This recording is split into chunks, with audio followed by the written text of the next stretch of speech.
Chapter 1. I can see the distortion. I can see the distortion, and the distortion can occur to anyone. I don't exactly know who coined the term distortion for the phenomenon, but people just started calling it that at some point. No one knows how it works, but the experience so far suggests that this phenomenon is a manifestation of strong emotional desires and explosive surges of feelings. The pianist, who, or rather which, wreaked havoc on District 9 is known as one of the most notable cases of the distortion. Not many are aware that smaller cases of distortion are happening here and there across the city even now. A person turning into a fish, and another one's eyes being dyed with the hues of the sky are two such examples. Interesting. The distortion appears to me as a visual distortion in a literal sense, although I can see them. They aren't tangible. In the case of the person whose upper body gradually turned into that of a fish, I could clearly observe scales growing on their body, yet when I touched their skin, I could only feel the soft sensation of a normal human's skin. Hearing this much, one might think the distortion is merely an illusion. Well, that would mean I'm simply delusional and suffering from hallucinations. However, I've taken up this job because that is not the case. I am chasing after the distortion. It's secretive yet explicit, and it proceeds slowly. For example, the fish person I mentioned earlier, who was dubbed the merfolk, underwent gradual changes such as having their eyes protrude, gills appear, and scales grow out of their skin. When their upper body almost completely morphed into the form of a fish, the change physically manifested in a moment's notice. Only then could others see what had become of the merfolk and physically feel the fishy features of their body. The merfolk, Case 5, was originally a villager in District 19's fishing hamlet who was subject to constant abuse. It seemed that they spent most of their time staring into the Great Lake, yearning to escape from their current life. My conclusion is that they desired to be free from their agonies and saw the lake as a getaway, and that strong longing for water ultimately distorted them into the merfolk. Of course, there are many other complicated factors involved, but I'll omit the details since the merfolk is not the main subject of my story. My work is to look out for the cases of distortion and prevent them. In fact, the progress of the distortion varies for each person. Ever since I gained this ability to see omens of the distortion with my eyes, I cannot see a single person who is not distorted in one way or another. Once again, I don't have a deeper understanding of the phenomenon or anything. I simply started seeing it one day, and could notice it earlier than others. Since I can see the signs in advance, I do my best to warn people to take preventative measures before it manifests. That is my job.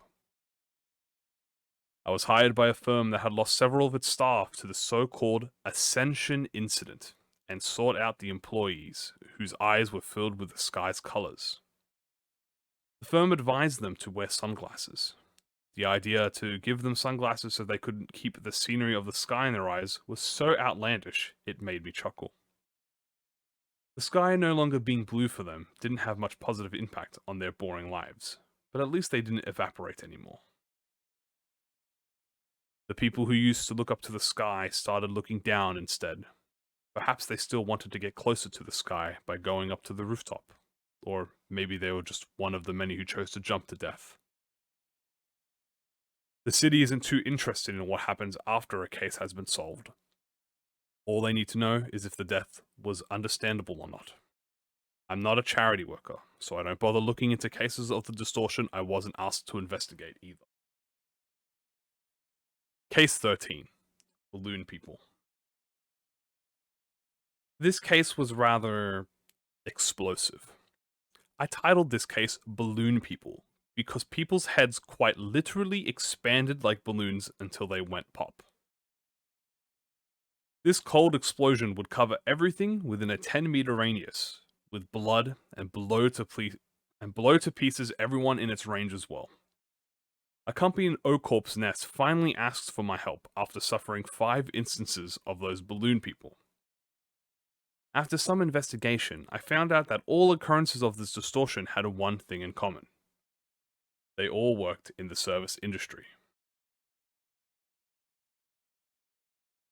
To interpret a distortion, you need to combine multiple pieces of evidence. This process consists of 4 steps: cause, explanation, understanding, and acknowledgement. First, investigate the plausible causes of distortion and construct a clear explanation that covers the causal relationship in a convincing manner. Then, make the subject understand why they are going through the distortion and have them acknowledge that they could fully distort at this rate. If all of these steps succeed, the case is closed. The distortion is considered solved if the subject regresses to a form that looks human enough to me. Those who became the balloon people used to work in emotionally intense fields such as delivery carriers, nurses, and call center clerks. Particularly, call center clerks had the largest average explosion radius of 16 meters. Some inquiries revealed that another company had subcontracted all customer service calls to one call center. The clerk's job was to record the claims from the clients and send those to the records to the company. The problem lay in this process. The call center clerks lacked any expertise in the subject of those complaints, yet they had to endure heaps of insults from their clients, even though there was no use lashing out at them. The clerks were treated like emotional garbage cans, hearing all kinds of abusive language and even threats from clients. Service workers are compelled to put a smile and cheery voice while being a punching bag for others, having no way to vent out their own distress. Such stress would naturally accumulate over time. This resulted in their heads inflating like balloons, all the while they maintained a facade of serenity. They'd end up exploding once their stress reached a breaking point. From that point, my work is simple. I made a list of clerks whose heads appeared inflated to me and sent that to the company. Those clerks then lost their jobs. The company didn't bother investing any time or effort into shrinking their heads. My work often ends before I can enter the stages of understanding and acknowledgement. Simply interpreting the distortion doesn't resolve the fundamental issue. Their stress is bound to explode in one way or another. However, such matters didn't concern my clients much.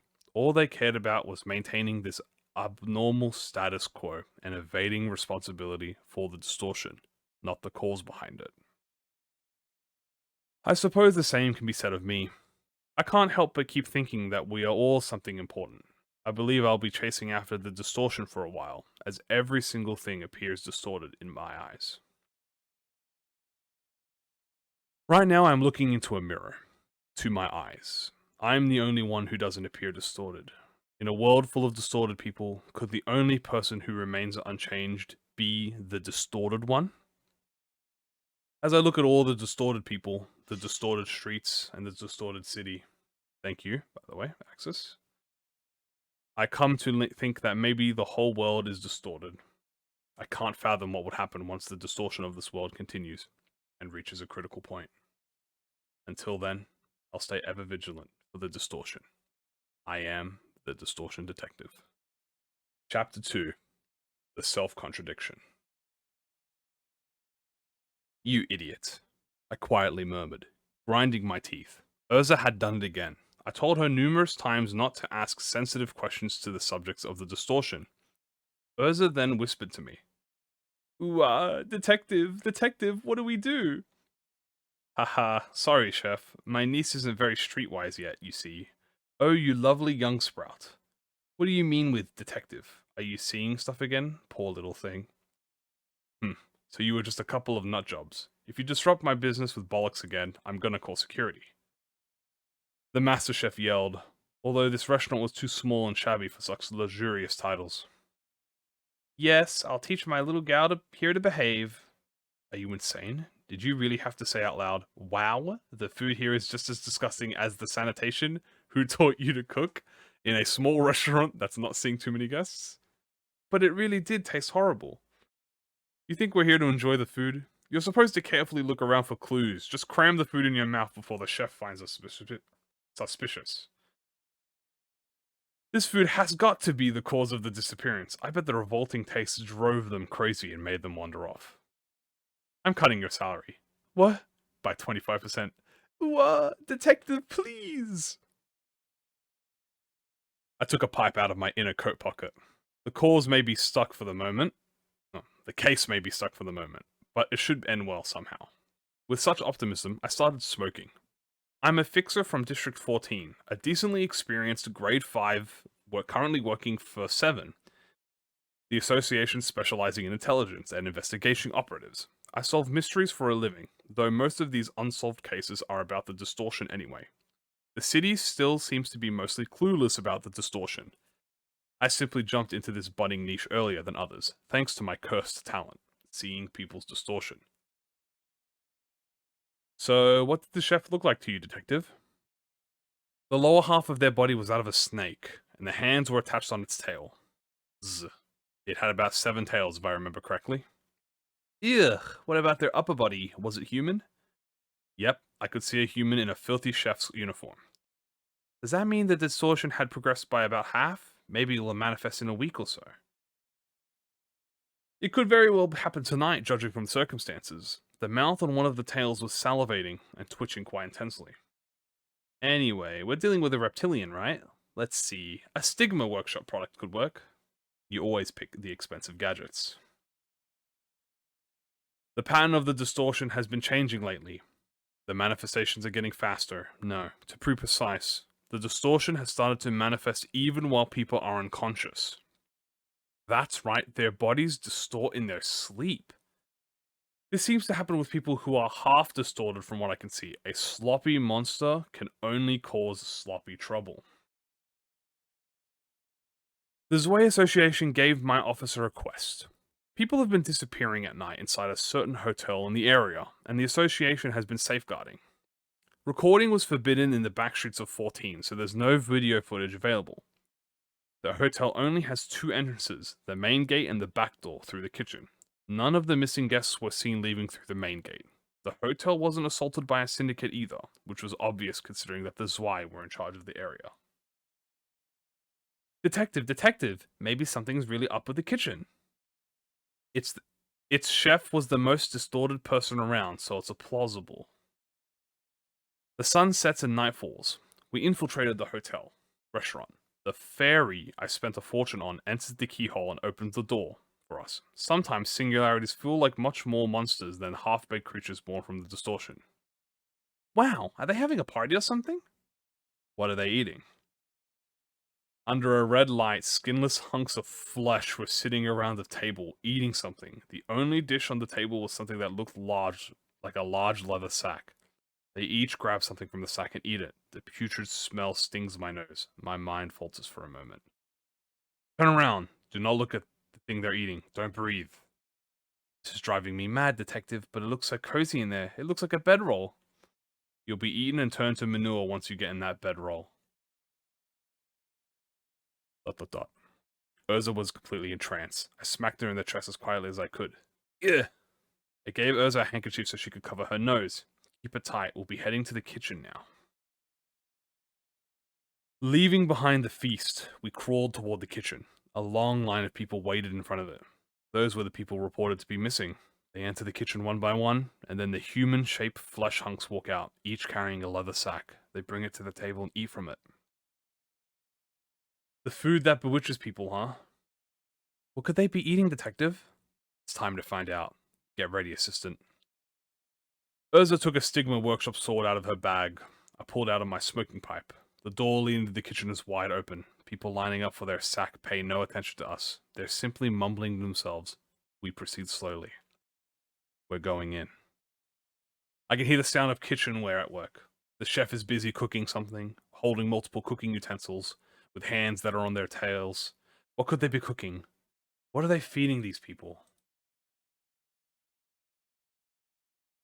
Detective, people are bowing to the chef to show their heads. The chef is splitting them open and taking something out? It doesn't look like a brain. They aren't extracting the brain itself, they're pulling something out of it. Could it be thoughts? How's that possible? That's what the distortion is all about. Unseeable things get materialized. That means they're giving away their thoughts to the chef so the chef can cook them, and the chef also peels their skin to use as the sack. That's pretty wicked. My eyes meet the chef's gaze. Hey, you're the insane bunch I saw earlier today. If you want to eat, then line up. The taste is going to be nothing like the stuff you ate before. What are you feeding these people? I'm giving them what they want. I cook thoughts. People these days don't even know what they're thinking, so they need someone else to cook those thoughts up and feed them. You've already killed people. A case of the distortion that is capable of a murder would be, according to the standards of our office, set up a risk level 3 distortion. Kill? They aren't dead. They're having a feast, don't you see? Ordinary food isn't enough to make people happy anymore. You gotta know what you are and what kind of world you're living in to truly savor the flavor. This is almost like a cheap urban myth. You've gone too far. What, detective? The fleshy things in the restaurant all came in here. You just haven't tried it yet. I'll show you how your thoughts taste. Urza, take them down. The Stigma workshop sword emits an orange glow. The wire on its blade heats up. Each time Urza swings the sword, one of the hunks of flesh falls to the floor. The heated wire leaves behind beautiful symbols through the sections it slices. A trademark feature of the Sigma workshop products. The smell of burnt meat soon fills the kitchen. A sentient case of the distortion that willingly harms others is ultimately subjugated to termination. We sometimes encounter distortions that we can't take down on our own, but most of them can be dealt with in some manner. This kind is especially simple. Have you tried your own cooking, then? A self-contradiction. Distortions that damage others while claiming to care for them are bound to face irony. ... So you're feeding others a dish you haven't even tried yourself? What makes you so confident in the taste, My cooking has to be tasty. All the customs looked sad and sulky even when I served them with the most delicious food before. It's because they didn't think for themselves. You can tell if the food is tasty from just a person's face. Someone who doesn't try their own cooking isn't a real chef. Fine, I'll eat it. I'll eat my own food. There we go. That's the spirit of a true chef.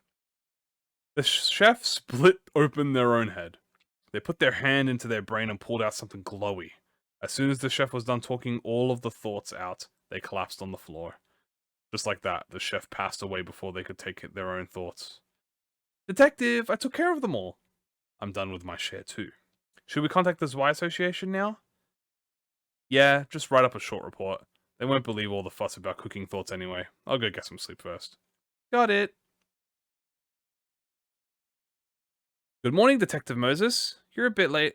You're a bit later than usual, huh? Yeah, the light at Ham Ham Pang Pan was long today. Guess everyone wants to check it out since it's the first to open in the north of the city. Oh, Ham Ham Pan Pan? Did you get some food for me too? Yeah, got you one just in case. You liked mustard, right? Mm-hmm. Mustard's flavor's great. Ah, there's why I sent us the reward just now. That quick? It only took them a day. I bet they scamped the paperwork.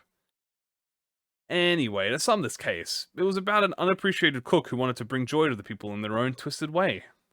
It was a crude story. We've had to deal with the distortion on our own a lot more often these days now that I think about it. Why are the Wings and the other associations so passive about it? Monsters are actually appearing. Because none of them were noteworthy enough to even be an urban plague. Well, the pianist being the sole exception. Still, shouldn't someone be doing something about this? It's like a ticking time bomb. I bet a lot of people die to syndicates more than the distortion. By the way, you're not actually going to cut my salary, are you? That stupid chef's food was really the cause. Try using the good memory for something better. I can hear you. Chapter 3. The Photographer.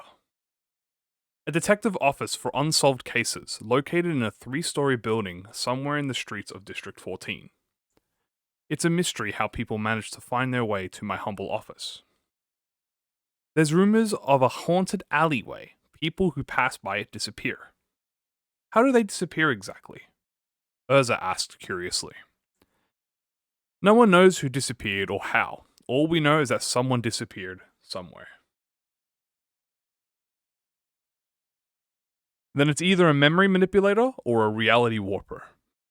But detective, I thought reality warpers only existed in your theories.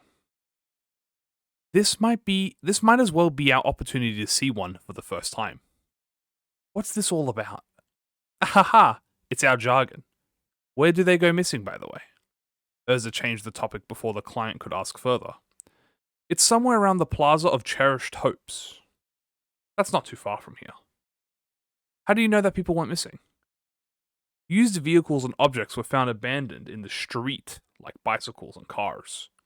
And most of all, the furniture in my attic was sorted as if someone had been living there until today.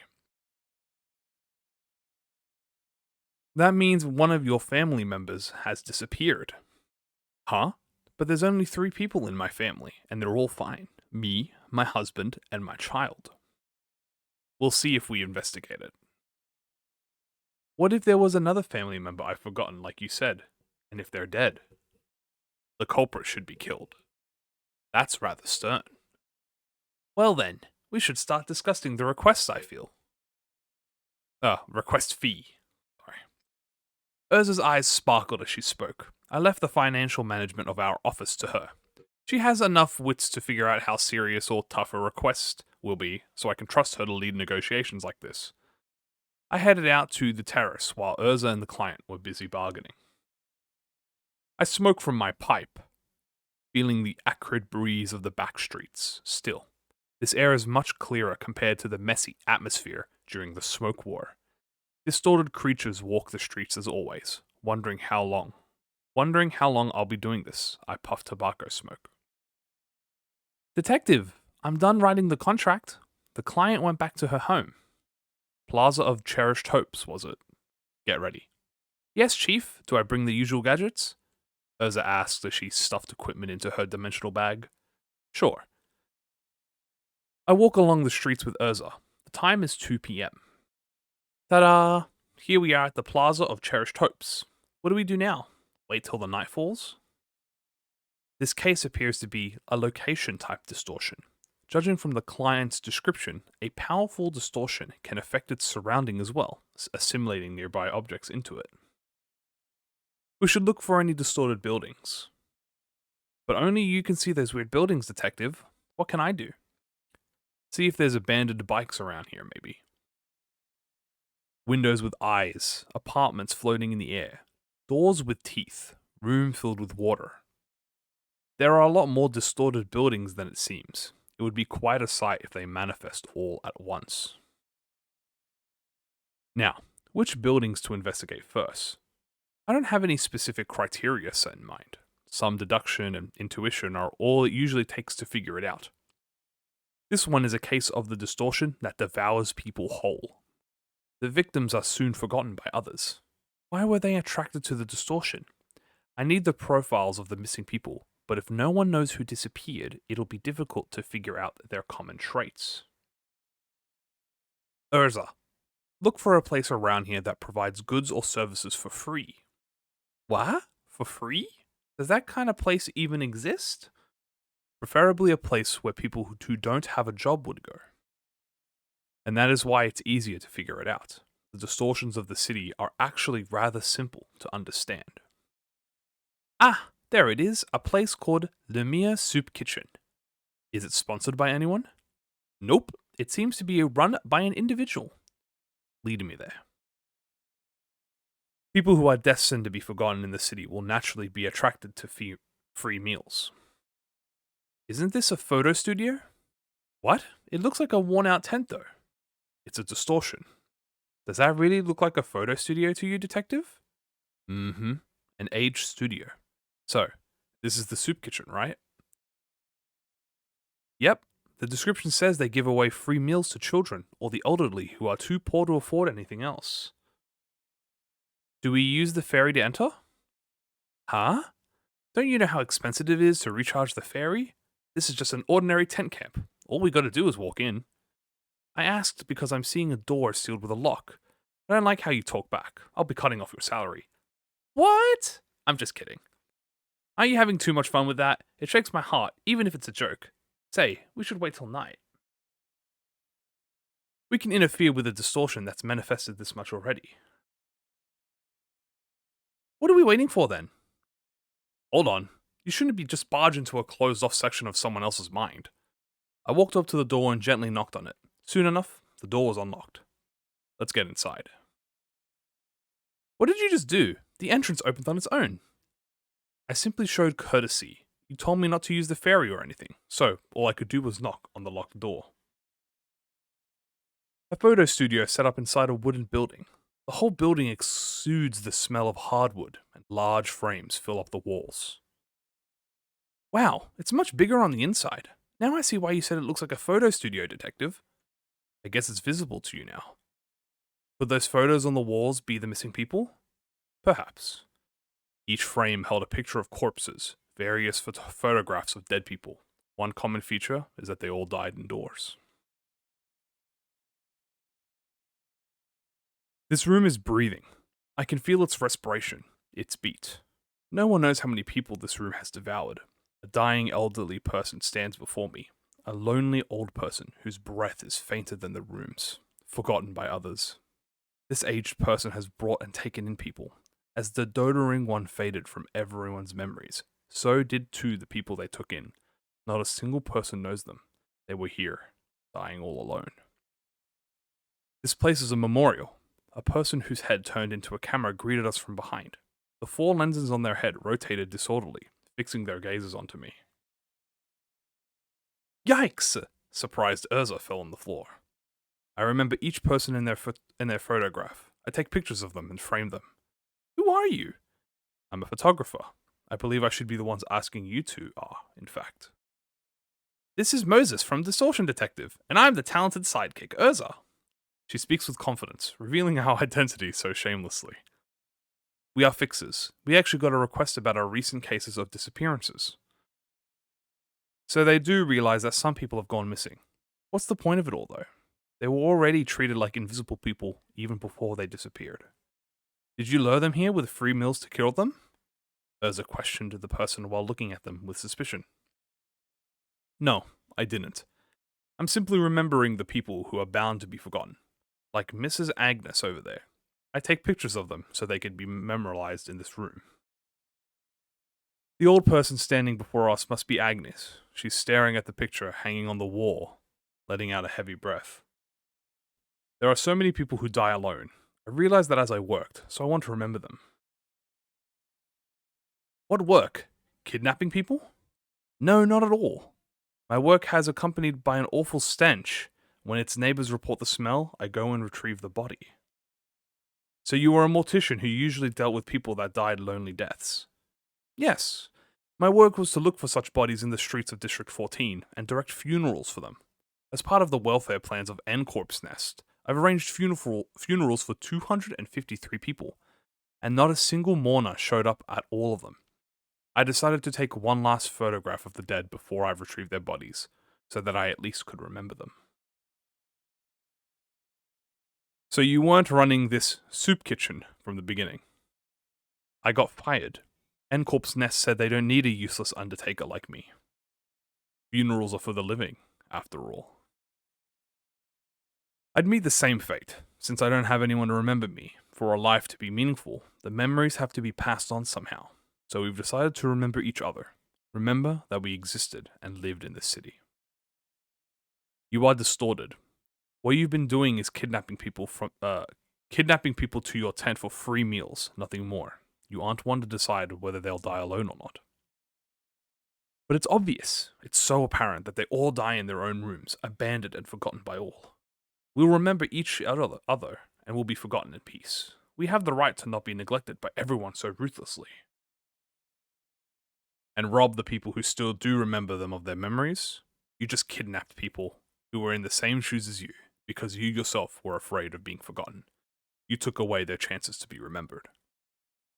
The lenses on their heads started rotating all of a sudden. I dodged to the side as soon as I heard the sound of something started to run. Snap! I fell to my knees and faltered on the floor. My whole body feels numb, and a sharp pain strikes my head. Detective! Stay away from the lens. Don't let it take a full picture of you. The sounds of the lens rotating and the film being reloaded can be heard. When it takes a photo of someone, it draws out something from that person. I feel a cute twinge. I feel a cute twinge all over my body, as if numerous spikes were stabbing me.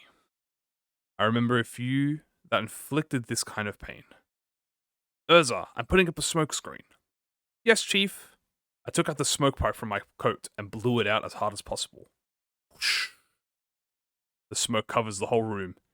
Weech, weech, weech. The camera lens flashes off in random directions with each snap. Detective, what are we going to do now? The type that shouldn't be allowed to see. I mustn't let it contain us in its sight. What's in your bag today? The usual. Stigma Workshop sword, Atlas Workshop glove, Kaori gloves, Nestor hammer, and throw the Kuri gloves at me. Got it. Only Urza can see me through this thick smoke. A pair of sky blue gloves flew across the room and I snatched them right away. I put on the gloves and slammed the wall with my hand. The wall began to freeze over. Snap. Snap.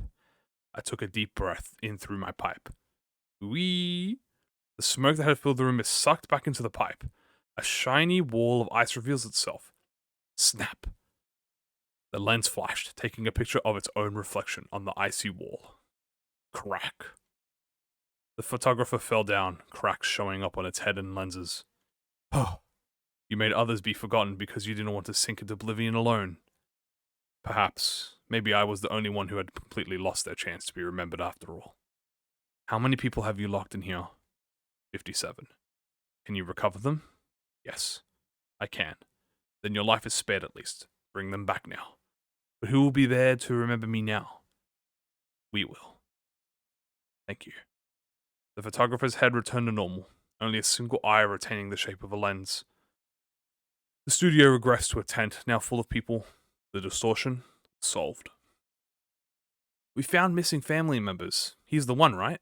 The client doesn't look too happy. Oh, yeah, my father's back. Haha, no wonder I forgot. Well then, shall we transact the remainder? Urza counted the money with a smile, while the client and her father headed back looking depressed. No one would welcome the outcome of this request. They'd have much preferred to just forget about the people who eventually made it back. They'd murmur to themselves about how they wished those people to disappear forever.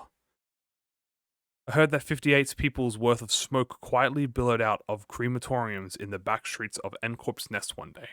I simply remember. Chapter 4. An Unwelcome Guest. Greetings, Dr. Moses. It's been a while.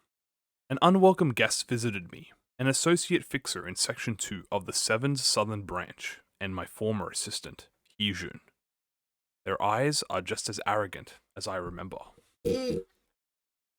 Must feel good to be playing in the big leagues way above me, doesn't it? Oh, no, not at all. Hello, Heejun Senobai Shonbei? I think it's Shonbei. Urza, you tactless dork. I hope you realize how much they're looking down on us by now. What are you doing here? Heading north all the way up here from the south part of the city? It must be a complete mess down there with L-Corps collapsing. Ooh, that's some lore. You're sharp as always, Doctor. I'm actually here because of that. What? Look, I'm just too old to get myself involved with the wings. The distortion. You can still see it, right? I would have closed this office otherwise. I wonder how I appear to you then. Snobby prick, always asking questions I'm not comfortable with. Well, your mouth is soon up, it seems. Perhaps it's actually going to be zipped up soon enough. I actually can't see their face at all, other than the two eyes floating in the air. Haha, you haven't changed at all. Don't you need some funds? Do I look like I'm in financial crisis? Then why else would you be doing work as silly as the distortion detective? ... I see. It's because you can't forget about what you did back then. You still regret that, don't you? That's enough! Shut up, Heejun Shonbei. Urza grabbed Han Heejun by the collar. The uncanny smile in their eyes still wouldn't go away. Let them speak on. Urza and I were the only ones to survive your rampage that day. You are essentially responsible for our lives, Doctor. What do you want me to do? Bite my tongue and die? I can't have you die on us so easily, no. You still owe us so much more debt. Get to the point. Why did you come all the way here from the south? I want you to head down there for a while.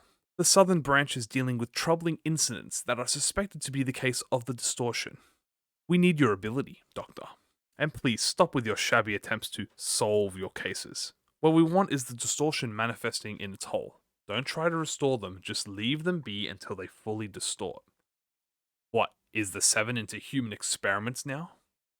I suppose you could put it that way.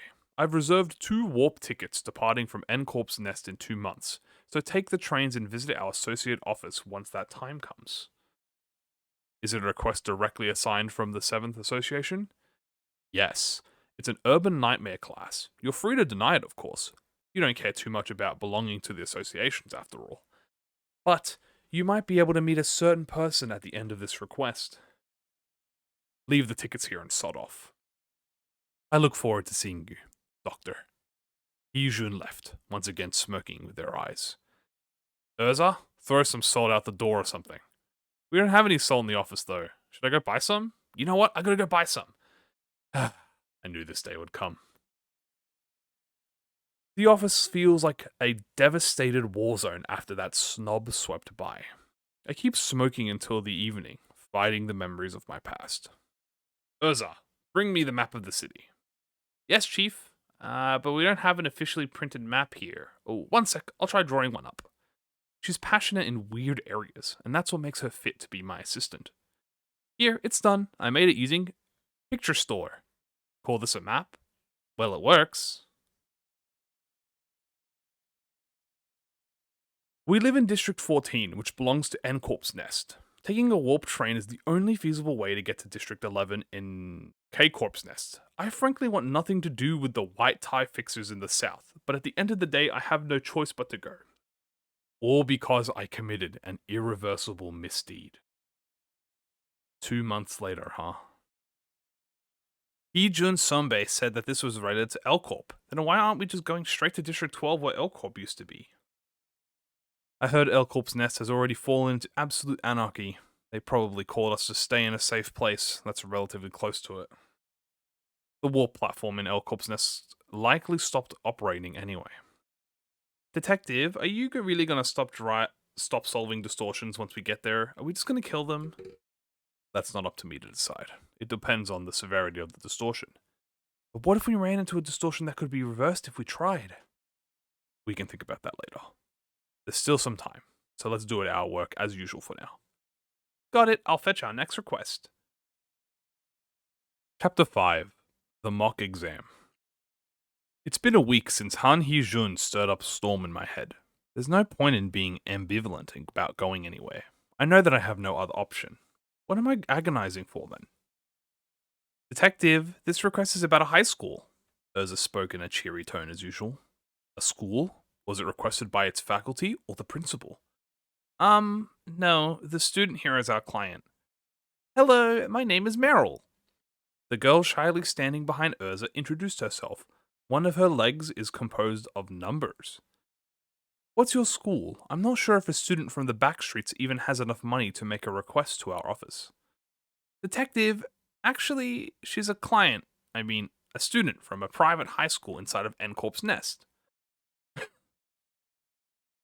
A student from a private school in the nest.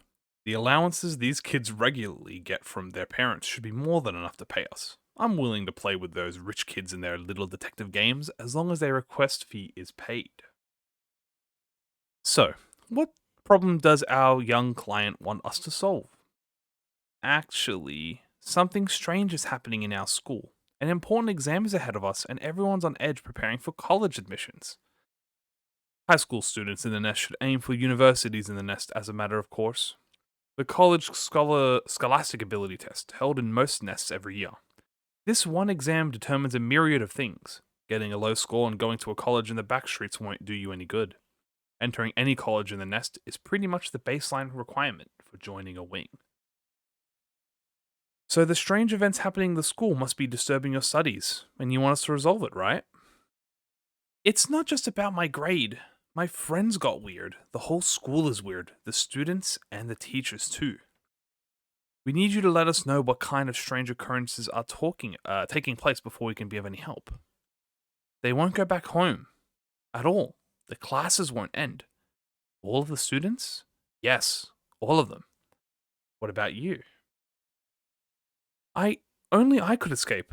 I was in a classroom when I came to my senses. It was past midnight. A teacher was watching us from the front of the class, and all my friends were absorbed in study, solving problems in workbooks. Aren't parents worried about their children not coming back home? Urza asked, confused by the apparent strangeness. It's Sunyung, CSAT, soon enough. Our school's average scores for the mock tests made it to the top 10 in our nest. The parents must have been okay with however the school treated their kids, as long as their grades were improving. How long has this anomaly been going on? The last thing I remember before I lost myself was 2 months ago. It was the day when the school announced that they're making a scholarship class. They said students with the highest grades would be selected. A distortion that has lasted for 2 months? We should go there and see what's going on ourselves. Urza, we're heading into the nest. Yes, Chief, I'll get the fixer license and the association certificate. I don't really feel like staying in N-Corp's nest any longer than necessary. A place full of buildings painted in pure white. I'd end up going crazy in no time if I lived there. The squarish 5-story school building is also in white. Though the white gate is a white schoolyard, the school is dead silent. Then someone foreign catches my eye. A red number floating on the rooftop of the school. 5. Meryl, what is the number on the top of the school building? Huh? That shows how many days are left until this year's final mock exam. It's painted in a menacing blood red. But detective, the number's white just like the rest of the school though. It's distortion. Red liquid drops from the number's sign. Are there any procedures for us outsiders to take before entering? There are, but I don't think anyone cares right now. When we enter the school building, a noise can be heard. Scritch, scratch. The noise grows louder and more frequent. Scritch, scratch, scritch, scratch, scribble, scribble, scritch, scratch, scribble, scribble, scribble, scratch, scrip, scrip, scrip. It hurts my head. What is that grating noise? It's the sound of students in each class solving problems on worksheets. They press the pencils against paper so hard when they write. I look through the window of a class designated 1-7. 40 students had their heads fixed inches above their desk, only their hands moving briskly. What do these students look like to you, detective? Amalgamations of numbers in school uniforms. Yeesh. That means the distortion has progressed by a lot, right? They're pretty much distorted already. What do you mean by distorted? That means the strange events you described are happening in real life. Something showed up from the end of the corridor. It was a moving wall big enough to blockade the corridor completely. Warning! Warning! Students who do not study will face disciplinary action. Detective, it's a distortion. I can see it too. A formula is written on the wall. A distortion made of math problems. This world is never short of oddities, isn't it? This one seems to be a calculus problem. Urza, can you solve that problem for us? No. Why did I even bother asking? Accounting is the only kind of calculation she's good at. How about me, Meryl? Well, I'm more of a humanities major. Ugh.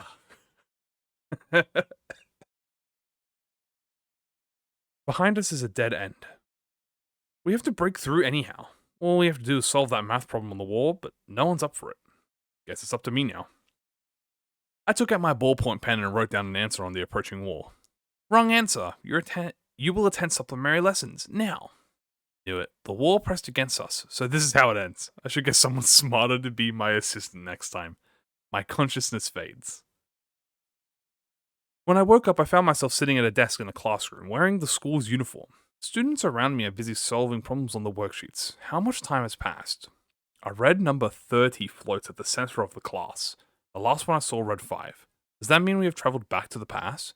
Could this be a case of a distortion that can reverse the flow of time? A sudden burst of force pressed from my head from behind. My face was slammed into the desk. Solve the problems, an oppressive voice ordered me. I skimmed through my worksheet on the desk.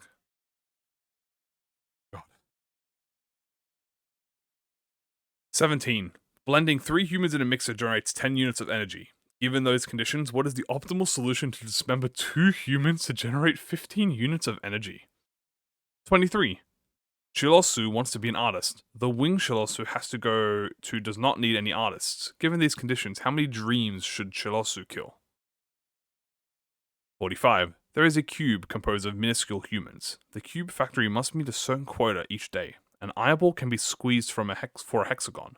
When 0 is the outer center of the left eye, how many right eyes are needed to make a cube with the side lengths that are 4 meters long?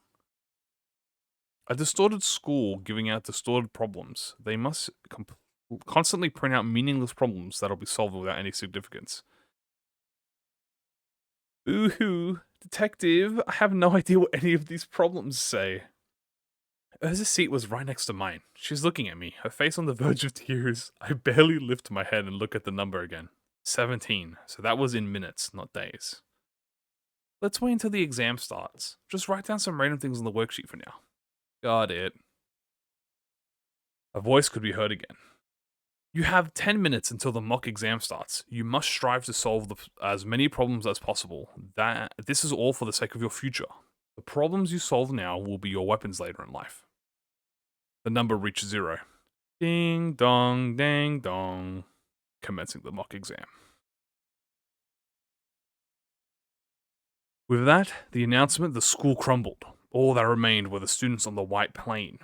Then a tall staircase rose from the middle of the field. A trophy was placed on the top of it. The exam has begun. Ooh, detective, is this a distortion too? I can't believe this. It seems like it's time to update my information on the distortion phenomenon. Keep it together, detective. We've got to run for now.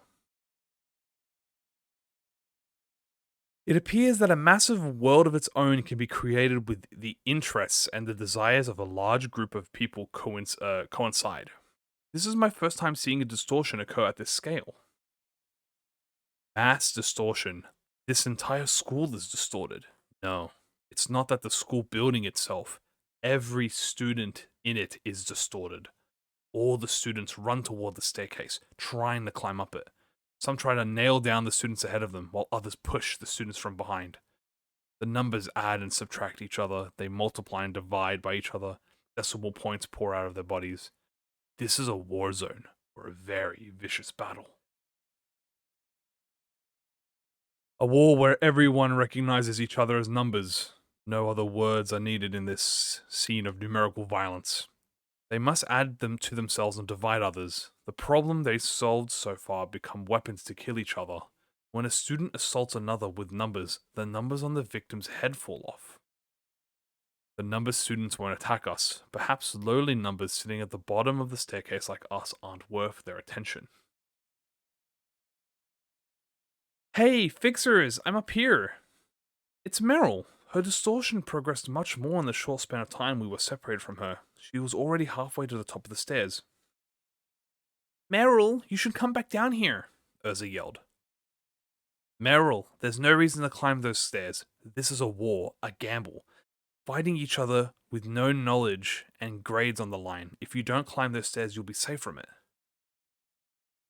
No, I'll stay here. We all agreed on this to decide who gets to advance in the scholarship class. Meryl replied, killing other students. You're taking part in the massacre? I'm already halfway there, though. I can't go farther. A 7 struck Meryl's head out of nowhere. The numbers in Meryl's head scattered about as she fell to the floor. Thud, thud, thud. I can hear the sounds of numerous students hitting the floor, the noises of the students killing each other. Urza has turned away from the sight, looking at the floor. I silently continue to watch the staircase. A student with a giant number for a head reaches the top of the stairs at last. The exam is over. Knowledge and grades will be redistributed to the students based on how high they are on the staircase. The top 20% will be designated as the scholarship class and receive the honor of representing our school. With a flash, the school returned to normal. The students were all in their seats as if nothing had happened. I can see Meryl among them. Meryl, are you alright? Urza ran toward Meryl to check on her. Ooh. Meryl gave us a blank stare, muttering meaningless words. She's had everything taken from her. This is absurd. It was a consequence of Meryl's own choice. There's no need for you to feel guilty about it. But let's just head back. We couldn't solve this distortion. We can't expect to solve every problem in the world. I took out my pipe from its inner coat pockets. Why are distorted people all so irrational? They're all too extreme. They distort because their minds are driven into a corner. The impatience leads them to leap their logic. 40% of this school's graduates are said to be living in seclusion, having failed to enter any college. However, the scholarship class demonstrated an unprecedented amount of successful admissions to prestigious universities, bringing the school fame and many more inquiries for entrance. The students who have successfully climbed up the stairs, killing each other, will grow into feathers of wings. Fluttering those wings, the city soars. Chapter 6. The Smoking Pipe. We have 1 month until we leave for District 11. I've accepted taking Han Hee-jun's offer to be an effective truth at this point, and I imagine it will be a long trip. We might never come back, even. We're shopping at the workshop's boulevard today. That means we also get to eat outside, right? We're not going for leisure. I know, our purpose of this visit is to request the workshops for the equipment and gadgets we need in our office. Urza spoke with excitement. This could be our very last chance to shop. I know that too. We gotta leave in a month. You can stay here if you want. I just can't let you eat all the treats down there by yourself, though. The workshops in the boulevard treat various necessaries and suppliers, as well as equipment for fixers. Therefore, it is important to pick the right workshops according to your needs. Of course, workshops try to advertise themselves as well.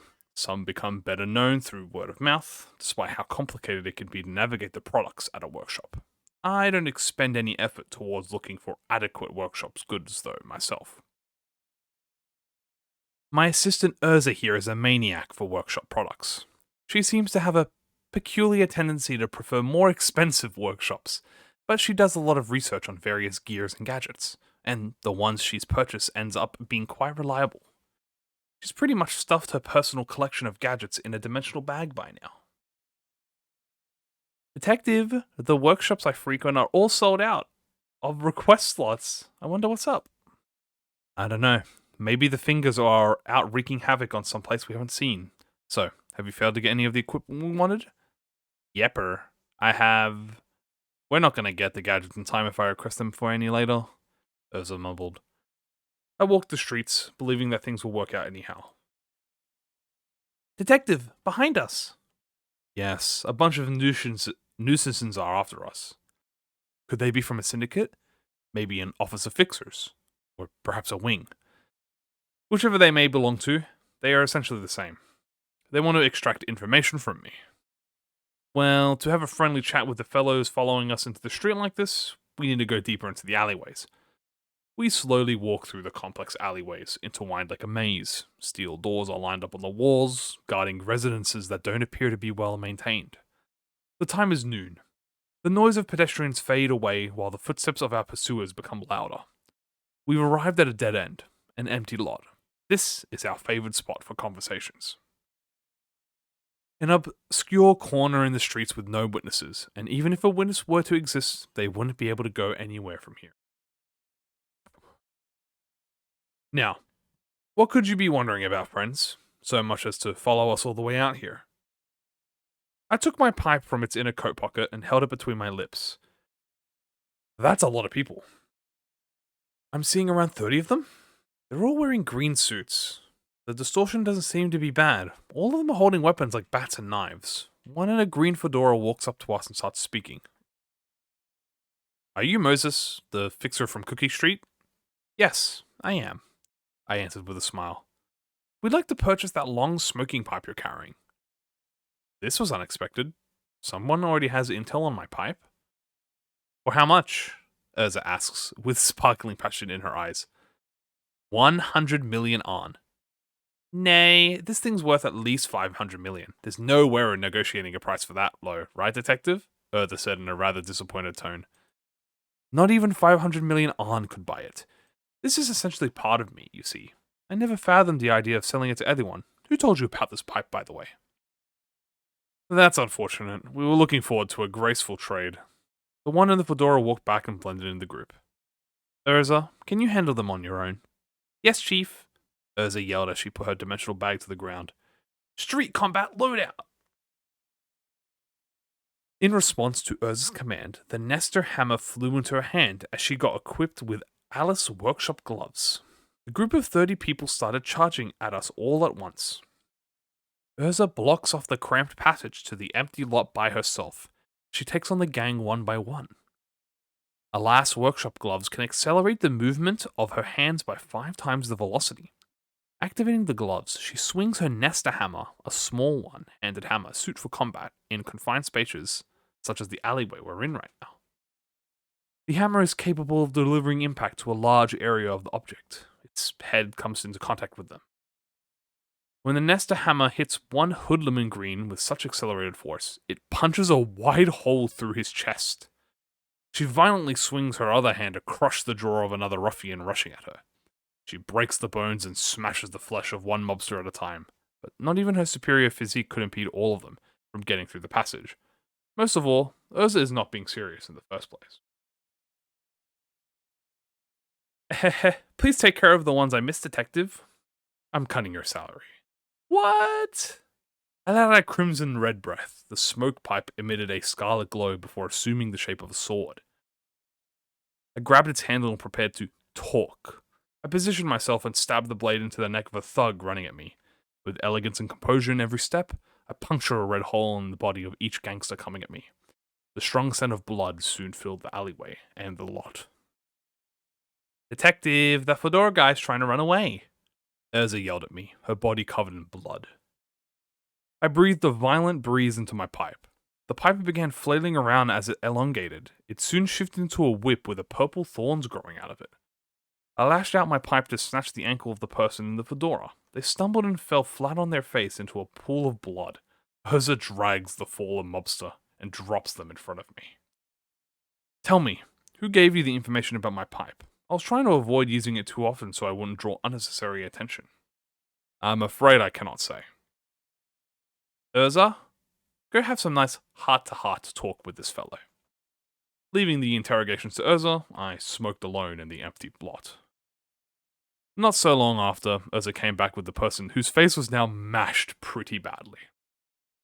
Detective, this one seems to have a lock on their brain or something. I can't get them to spill the beans no matter what I do. I lifted the head of the mobster and took a look at the back of their head. The tiny logo of J Corp is branded on it. Indeed, it is locked with a singularity. The client must have spent quite a bit of money. Still, there's a way as long as it's not the more expensive type.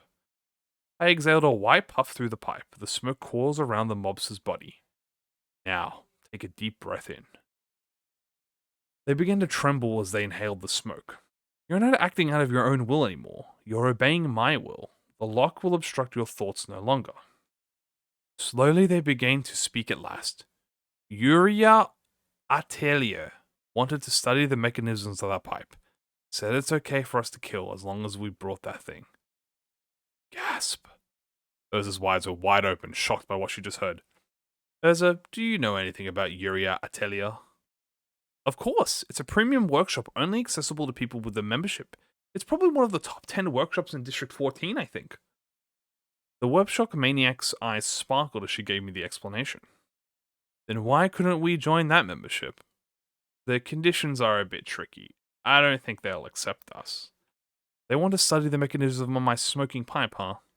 I'm interested in learning how this thing works as well. Do you think that workshop could provide us the gear we need? Oh yeah, you bet. They most certainly have the skills. Urza, lead me to this Yuria Atelier. Let's say hello to whoever tried to get us killed and take this thug with us just in case. Chapter 7. Yuria Atelier. Urza leads the way, carrying the fedora mobster on her shoulder. She seems excited to visit the esteemed workshop that she's never gotten to enter before.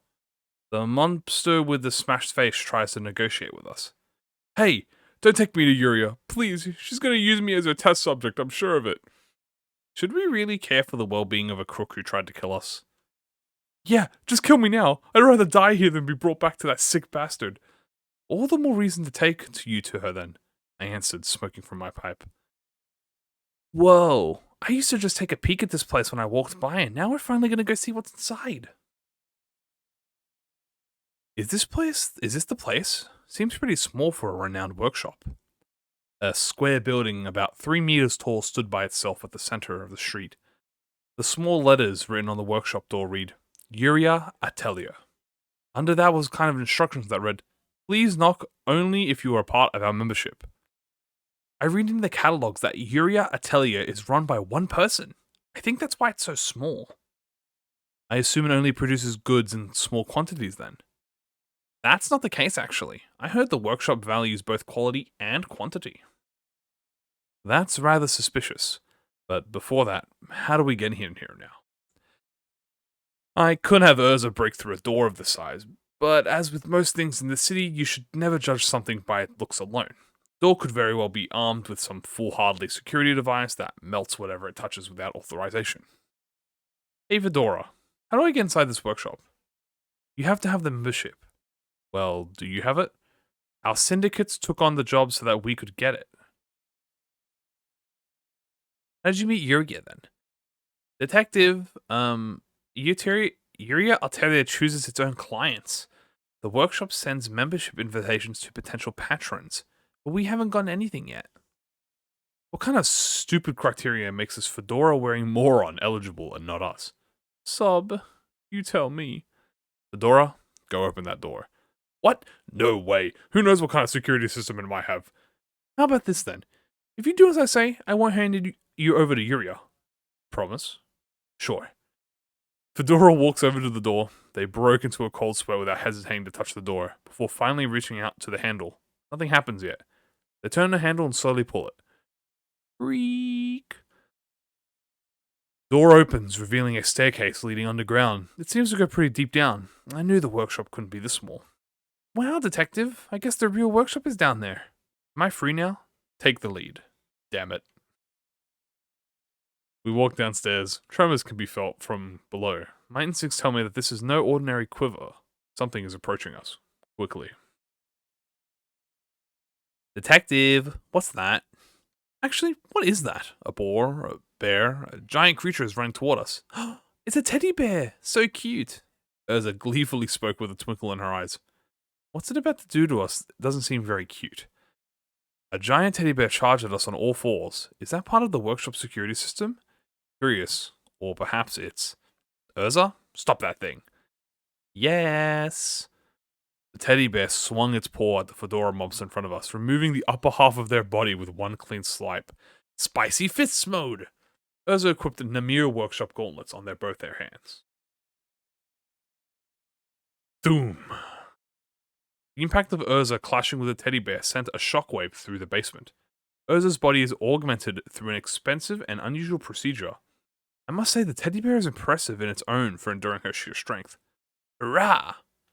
With a shout, Urza pushed the bear away and activated her gauntlets. Decorp's singularity is applied to Namir's workshop gauntlets. The weight of the sphere embedded in the center of the gauntlet can be freely controlled. Urza raised the weight of her gauntlets and punched the rushing teddy bear in the head. Poomph! With a loud noise, cotton stuffing bursts into the air.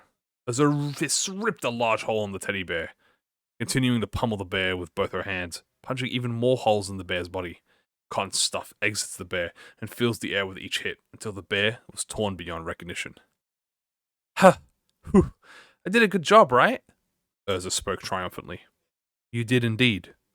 The fact that the teddy bear had nothing but cotton inside of it still bothered me. Going further down, we arrived at a large corridor, and what awaited there caught us by surprise. This place is a real piece of work. No wonder we couldn't be invited to that membership. Yeah, I wasn't expecting this much. This whole workshop is a distortion. Teddy bears of various sizes are moving diligently. Places like an automated factory. Whoever is running this factory should be avoiding us if they know anything about the work we do. They're using the distortion to operate their workshop, so they obviously wouldn't want it to be solved. They're still cute though. For you, maybe. At least you have the strength to fend off those teddy bears if they tried to kill you. Walking past the industriously working teddy bears, we reach the end of a corridor. A big workplace's bench there is placed there. Other than its enormous size and the use of too many vibrant colors, it appears to be a regular workshop. And someone is standing before it, as if she was waiting for us the whole time. Oh my gosh, Yuria! Urza hopped up and down in excitement. She then took something out of her bag and approached Yuria with a lopping stride. What is she trying to do? Autograph this book here, please. Urza pleaded, bowing her head. I've been collecting autographs of workshop meisters in this book, you see. Yuria approached me, paying absolutely no attention to Urza. You must be Moses. I was eagerly awaiting for you, and your pipe too. Yuria spoke in a youthful voice, a clear and bright voice. The gleam in her eyes was different from Urza. There's plenty of workshop equipment that can change form, but that pipe of yours is fundamentally different. I'm sure you're aware of it. It even modifies one physical makeup without any surgeries or procedures. When did you get that pipe? How did you learn to use it? I've been looking for such an object so long. I know, right? Detective smoking pipe is a mystery, right? Urza chimed in, quickly shoving the book back into the bag with her face turning red. How distracting. I never quite expected the talented Meister to be such an arrogant chatterbox. She's not the kind of person I would want to be entangled with. You know, the Red Mist? The legendary fixer? Yeah, I met her a couple times. The Red Mist's fabled tales of heroism weren't born out of nothing.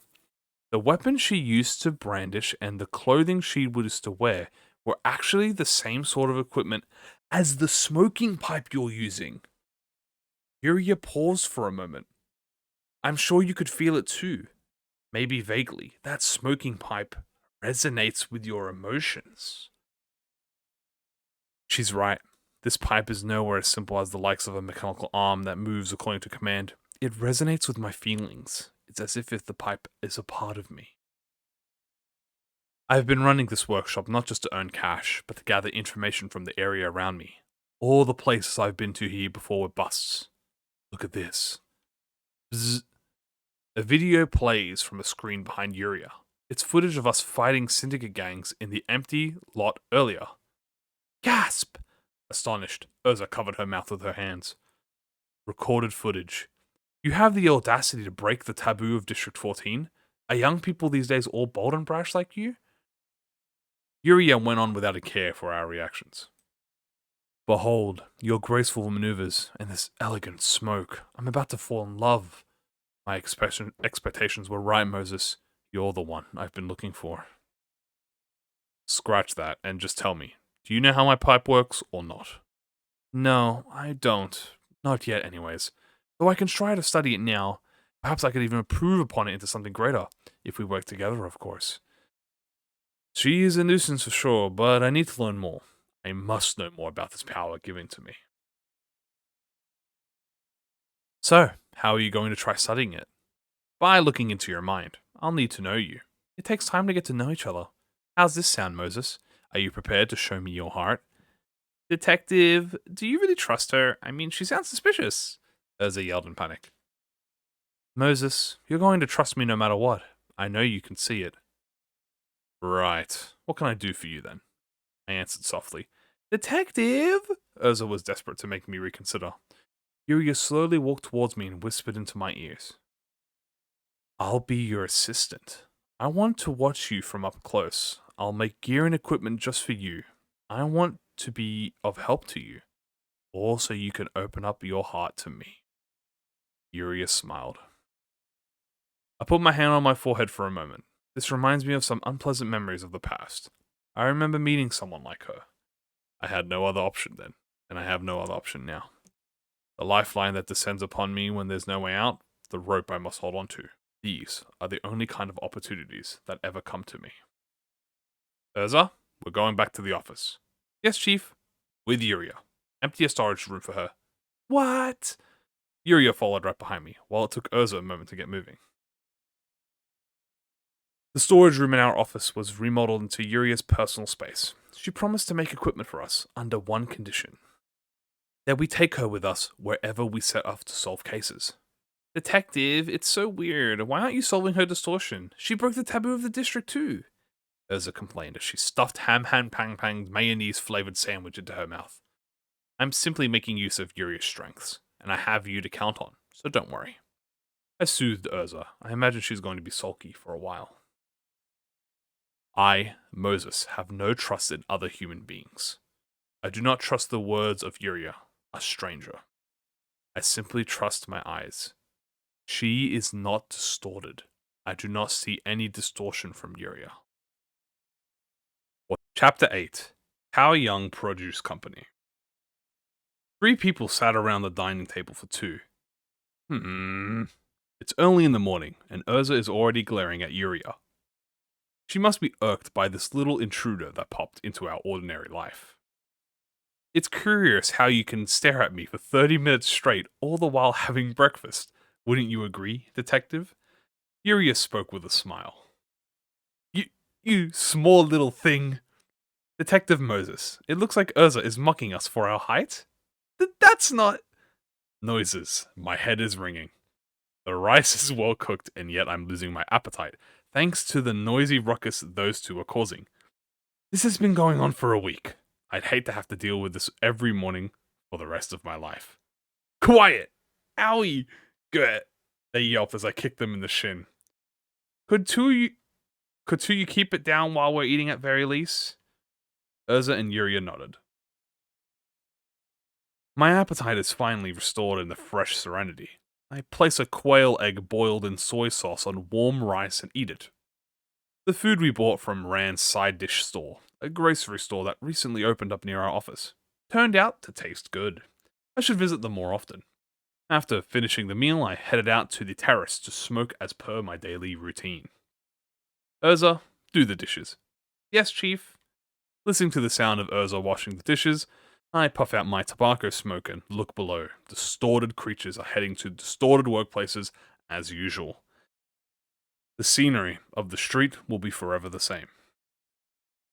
Yuria, is the gear all finished? Sure thing. 11 pieces in total, right, Detective Moses?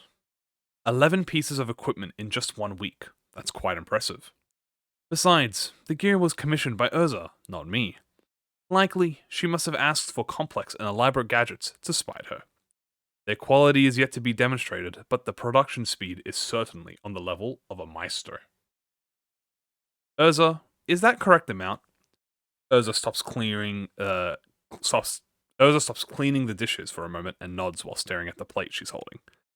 It seems like the two won't even properly talk to each other anytime soon. If you keep refusing to cooperate with each other, I'm cutting your salaries, you two. I don't mind that, though. I'm not working here for money, after all.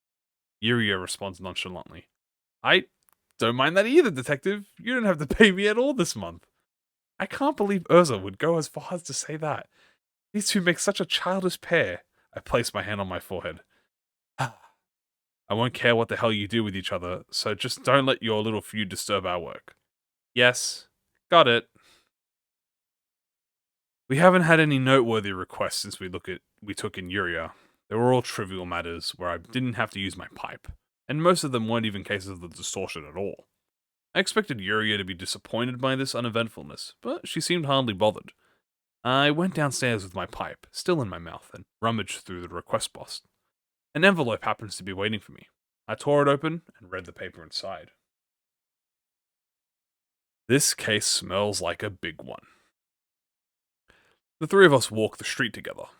Do you get requests from companies too? Yuria asks. Companies in the back streets are our most frequent clients, in fact. They love to simply pass the burden of dealing with troublesome incidents onto our office, that specializes in solving them. I answered, holding my pipe between my teeth. Urza is following us a few steps behind in silence. I suppose I should try and humor her today. We arrived at the company building. It's a rather large enterprise that occupies the entirety of a 10-story building. Perhaps it's subcontractor of a wing. Urza and I presented our fixer IDs as well as the letter of request to the lobby while Yuria showed her workshop union certificate. We received a visitor's pass, each, and wore them around our neck. The security guard waiting at the elevator confirmed the passes and asked for our destination. Floor 8. Giving a brief answer, we took the elevator up to the floor written in the letter of request. When the elevator doors opened on the 8th floor, someone greeted us. Ah, hello, dear fixers. I've been waiting for you. Here's my business card. The card introduced themselves as Kang Ji Sil, section manager of the Taoyong Produce Co. I've requested 3 officers about this matter so far, but none of them could resolve it. This problem isn't fixed in time, I'm gonna get fired, and all of my subordinates will get sacked too. You don't have to worry anymore. Detective Moses over here will eagerly take care of your case for you. Yuria intervened, while Urza still remained quiet.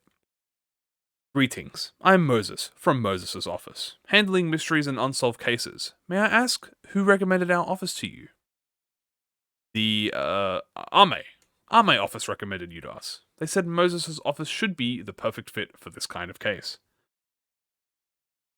Ame office. That must be where Kaoru is. The kid likes to complain, but they subtly care for us quite a bit. Let's get right to the point. Where are the people suffering from the symptoms you described in the letter of request? Ah, those employees are actually in the sleeping chamber on the 4th basement floor, not up here. A sleeping chamber? What is a sleeping chamber doing in a company? Yuria asked curiously. That means this is a corrupt company that forces its employees to work overtime so often they don't get any time to go back home for sleep, Urza replied in a plain tone.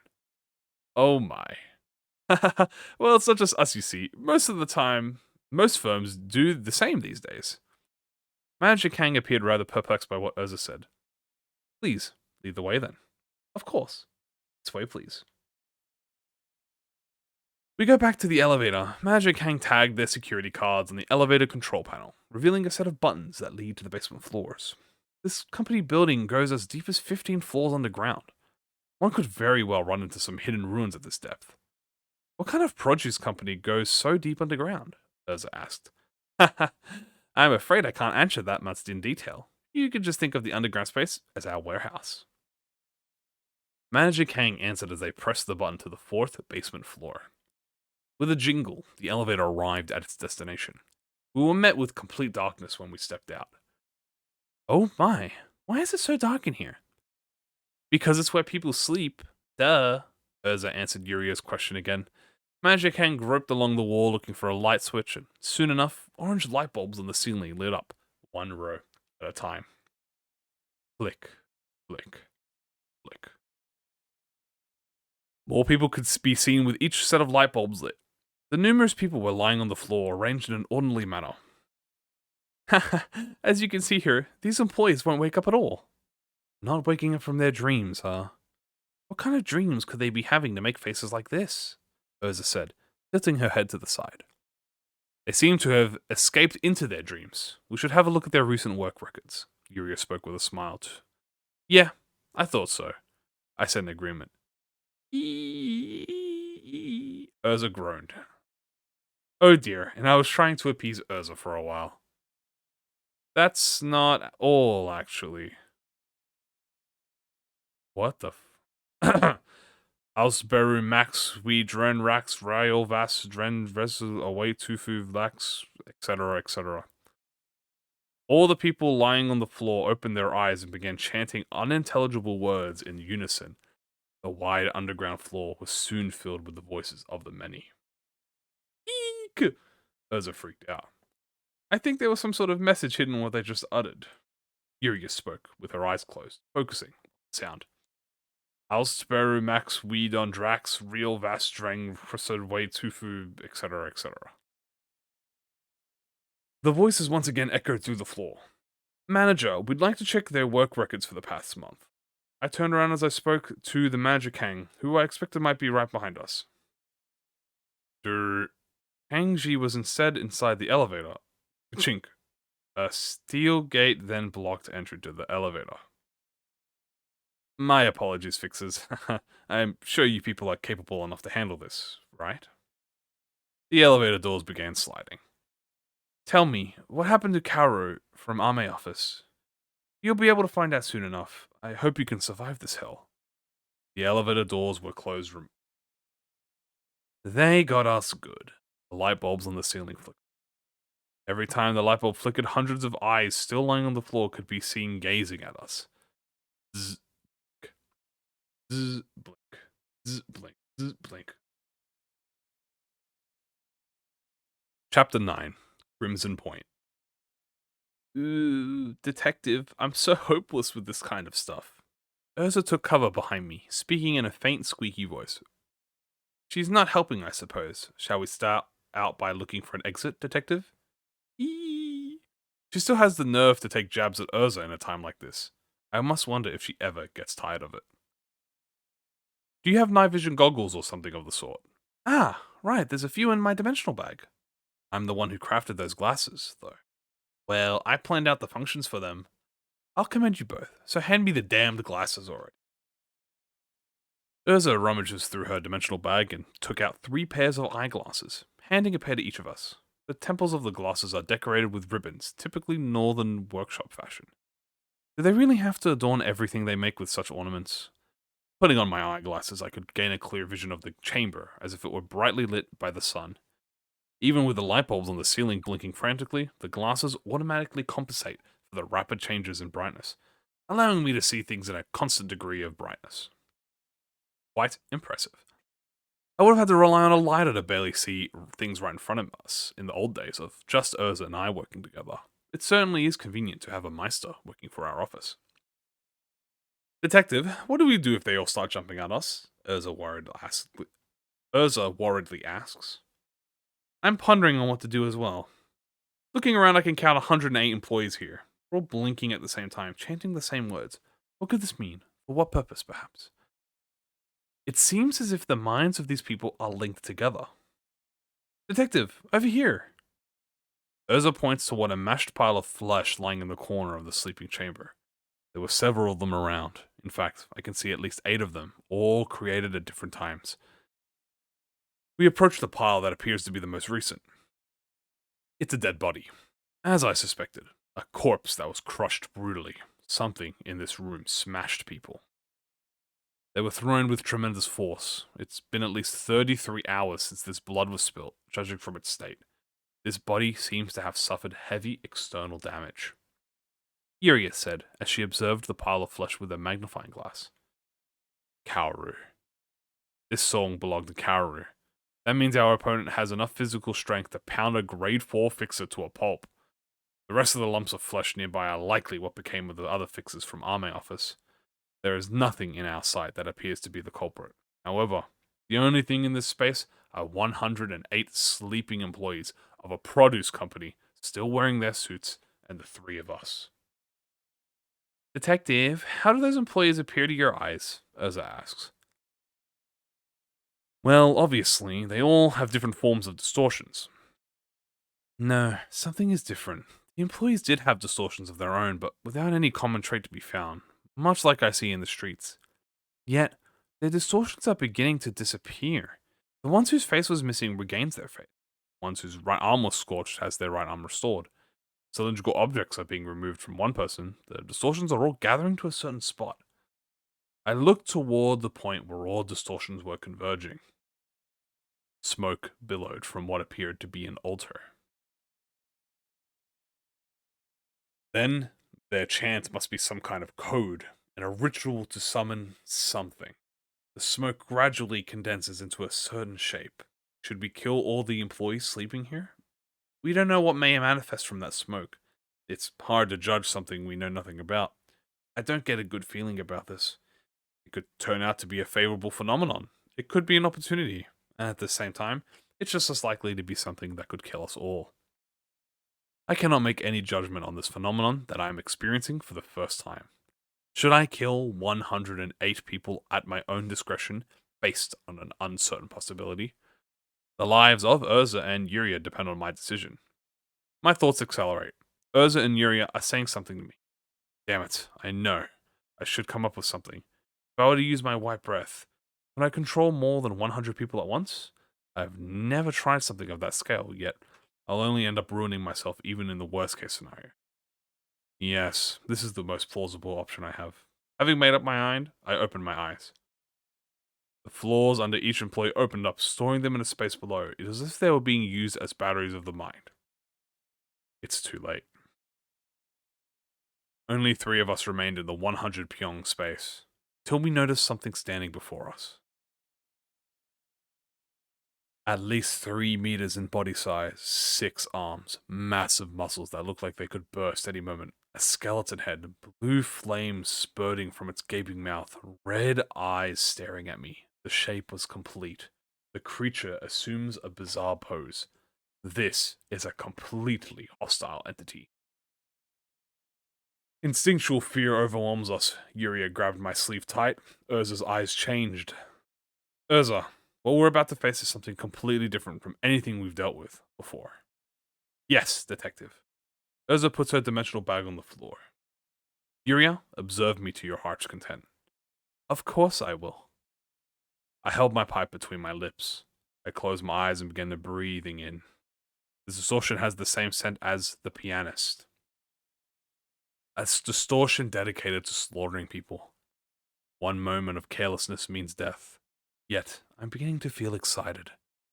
I suppose this old habit will die hard. All-out assault mode, Mark III. Urza's dimensional bag emitted an orange glow as she shouted. Urza armed herself with exoskeletons of various shapes all over her body. Urza's big, bulky body was made even bigger.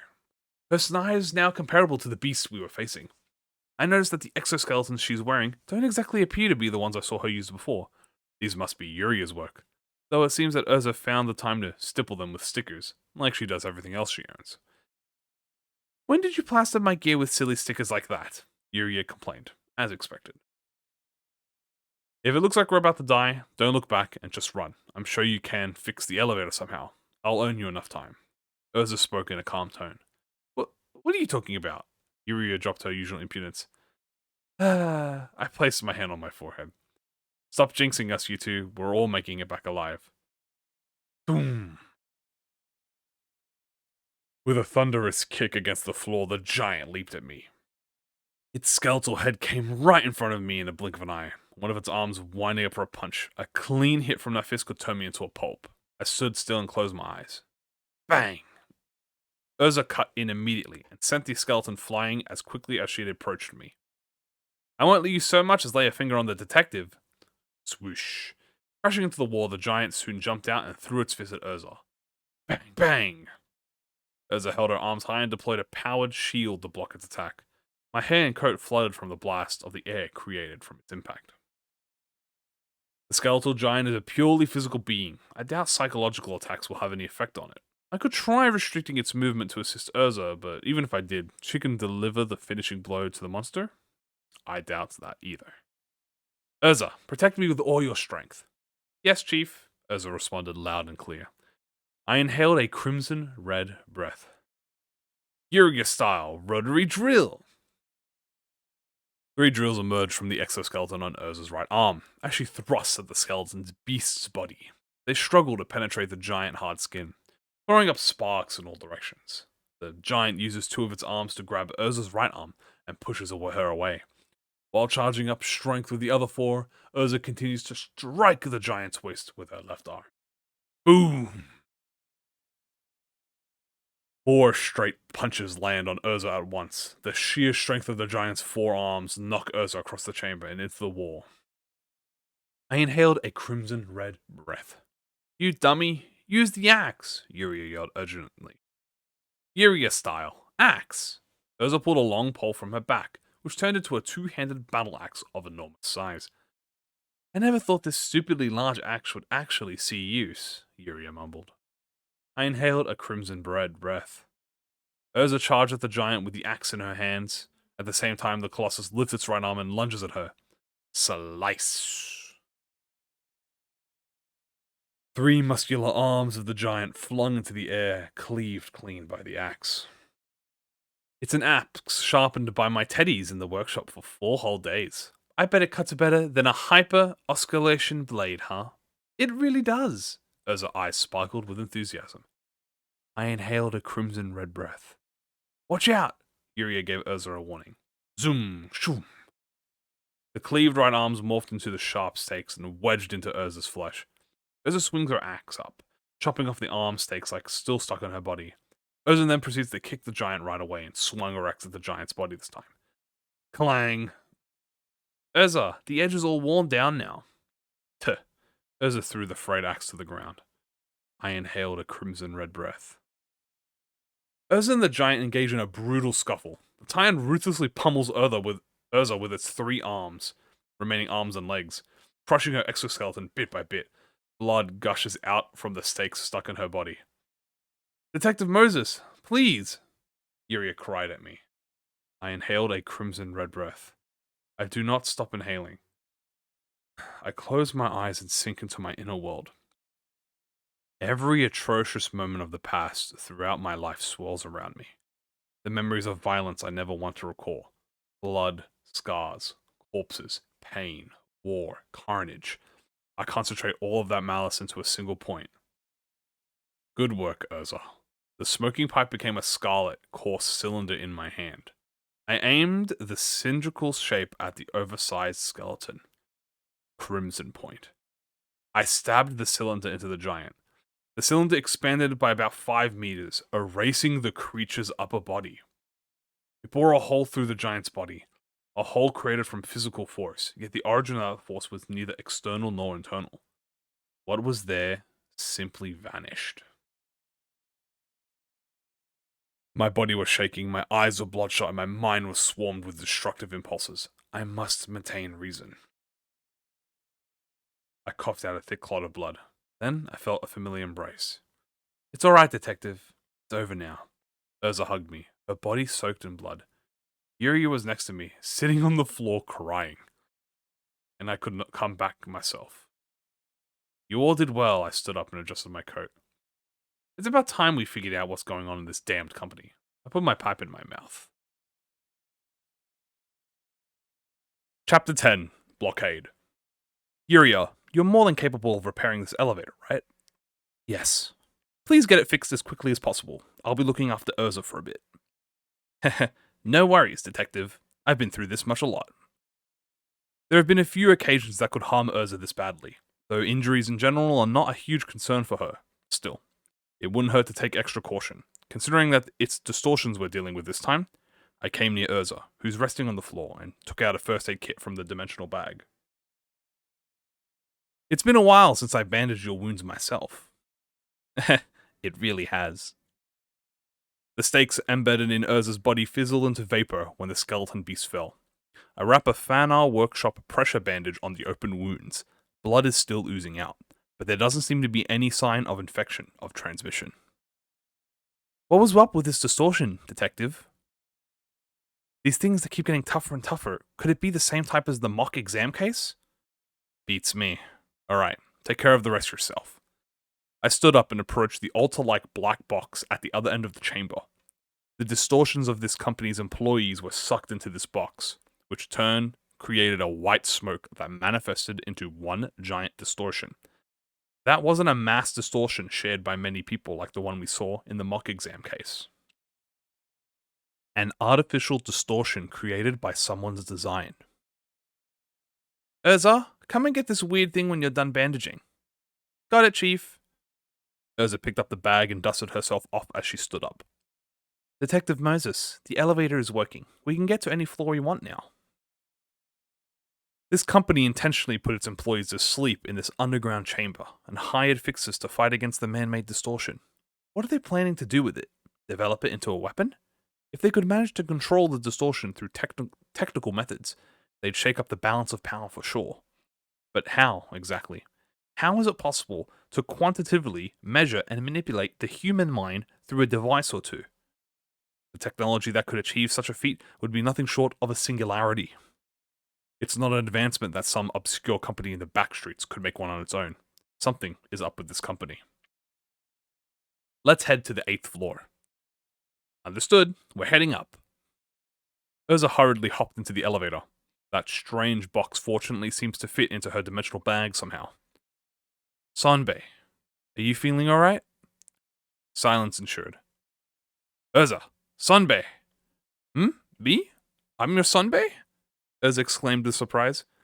Since we're both assistants of Detective Moses, and you are my senior here, I'm calling you Sunbear from here on out.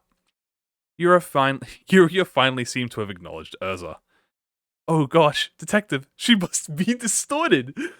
Let's save the friendly jokes for when we get back to our office. We're almost at the 8th floor now. Ding dong. We were met with a strange scent of blood when the elevator doors opened. This is the smell of fresh blood. The office was overgrown with green vines, bearing countless red fruits on the ceiling. My eye traced along the stems of the vines, starting from the tips of the ceiling. They led back to the ape mouths of this company's employees. None of them were alive. This is... The same box we'd seen in a sleeping chamber was placed in the middle of this office. Yet another distortion. Detective, does that mean there's more like the one we just fought? Concerned, Urza asked, I placed my hand on my forehead. We can't take this anymore. Both Urza and I are at our limits. We'll be dead meat if we face another distortion at the level of the one we just encountered before. Urza, Yuria, our objective from now on is to survive. Follow every order I have to give you. 2 nod in response. Wee woo, wee woo. A siren went off, followed by an announcement. Emergency lockdown. Emergency lockdown. Tai Young Produce Company is closing business as of now. Repeat, Tai Young Produce Company is closing business as of now. Dear employees, as per the terms of the employment contract, you may not leave the company building. Repeat. Shaka, shaka, shaka. Shutters came down on the office windows, one by one. Urza, use as much force as possible to break that window right now. Yes, Chief. Urza equipped both Namir Workshop's and Alice Workshop's gauntlets on her hands and dashed into the window for a powerful strike. The massive weight of her punch sent tremors through the office, but it only left a dent on the shutter. That was no ordinary steel. We were completely trapped here. I took out my pipe and started smoking from it. Detective Moses, the elevator is no longer functioning. The building's main system has been entirely shut down. Yuria gave me bad news on top of it. Ka-chink, ka-chink, smash. Ka-chink, ka-chink, smash. I hear something shattering. Did the window give in to the impact? Of course not. I was a dunce and a fool to make such a hasty assumption. Urza, get your Stigma Blade ready. And Yuria, can you make a device that can start a fire currently? None that I can't craft at the moment. But I could try using something I prepared for your smoking pipe, Detective Moses. Key! The red objects hanging from the ceiling were not fruit of any kind. They were eggs. We were in a hatchery of some sort. The shock of Urza's punch caused those eggs to hatch. Massive mosquitoes with the faces of humans slowly crawled out from their cracked shells. Detective, they're coming! Urza yelled urgently. Yuria, let's try what you suggested, whatever it is. I handed my pipe over to Yuria. Urza held the blade and prepared herself for combat. The mosquitoes hovered in the air for a moment before charging at us. Urza's fiery sword sliced through several mosquitoes, but it wasn't nearly enough to stop them all. The insects bit Urza and started sucking the blood out of her body. Make it quick, Yuria. It's done. Try imagining fire in the same way as when you turned your pipe into the red sword. She gave me back my pipe, now with a red ribbon tied around it. I let in a red breath. Bursts of flame rose from the pipe's bow, which then took the form of birds. The burning birds fly into the giant pests feasting on Urza and set them ablaze. Thanks, Detective. Urza's voice lacks energy. My body rapidly grows cold. It's as if my life's warmth is being drained away. I suppose everything must come at a price. Let's take the stairs over here. The door isn't locked, thankfully. Yuria gave us good news this time. Flinging open the door to the stairwell, the birds of flame bought us enough time to make our way to the door. Goodness, Yuria quietly muttered as soon as she stepped into the stairwell. A stream of people flow along the staircase. It's quite literally a river of humans. They float down the stairwell, their limbs tangled up with each other. Detective, is this the end for us? Urza barely managed to speak. Not today, I answered faintly. Chapter 11. The Tide. There is a swift torrent of people that looks as though it could carry off anyone who may carelessly tread in it. We're out of options. Our only choice is to let the current take us wherever it may lead. Urza, Yuria, I need you to trust me. Sure thing, Chief. Alright. We're jumping into the stream. Understood. What? The difference in attitude is palpable. I'm the first to step into the river. I was sucked right in as soon as I immersed a foot ankle deep into the stream of flesh. As I quickly descend along the wave, I catch a glimpse of each floor. The 7th floor, where employees are crawling on all fours, viciously preying on each other. The 6th floor, where humans folded into cuboid shapes are stacked up. The 5th floor, where drowned employees are floating in the air. The 4th floor, where a number of people are offering a human sacrifice to what appears to be a statue of a person who has reached nirvana. The 3rd floor, where the minds of employees are being absorbed by a dark shade. In the turbulent tide of humans tangled with one another, my consciousness slowly fades. The boundary of consciousness is collapsing. People's distortions join each other in a large flow, entering the underground floors. I'm confident that I can keep a firm grip of my sanity, but can Urza and Yuria retain themselves in this current just the same? My worries soon erode into fragments and drifts along the stream. Reminiscences of the past swell up in my mind, memories of my past missions, companions I couldn't protect, my incompetence that drove them to their demise. It's all as if my regrets and longing is being stirred up. The emotions become one with the flood and float away. In this rush, I desperately held on to Urza and Yuria's hands. How far have I gone down? How much time has passed? When I came back to my senses, no one was around me. Where did all the people go? What about Urza and Yuria? My head is pounding. You must be awake now. A nostalgic yet despicable voice reaches my ear. If you're hearing this, that most likely means you're at the 15th basement floor of the Tao Young Produce Co. You've always loved to play silly games like this. You must have a lot of questions for me. That's a pre-recorded message. Now I see why Han Hee-jun visited my office recently. I've been playing into his hand all along. Indeed, you've always trusted me and did every favor I asked of you. I'm gonna guess you were behind the incident I caused that day as well. This is not the time for that talk, though. We have more important questions to address. Why did I leave a message here to talk with you? What happened to your adorable assistants? How was I able to use the distortion to my advantage? I won't let your cunning words sway me anymore, you sly serpent. It's my business to take care of my partners, and I decide my own path. Sure you do. I'm just trying to give you a small heads up. All the anomalies that occurred in this company, they were set up for one reason. I wanted to let you know that I found a clue about the distortion you're chasing after.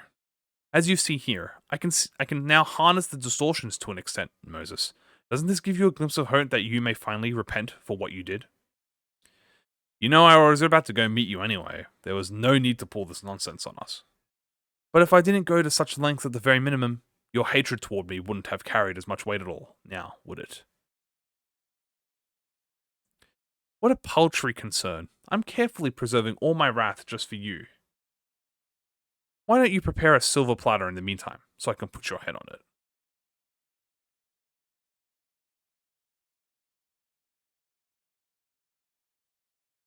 You must swish. Click. You must be awake by now, if you're hearing this. That most likely means you're at the 15th floor of the basement of Tao Young Produce Co. That son of a bitch. He knows how to mess with me too well. I must focus on finding Urza and Yuria for now. Flick. Fluorescent lamps light up the underground space.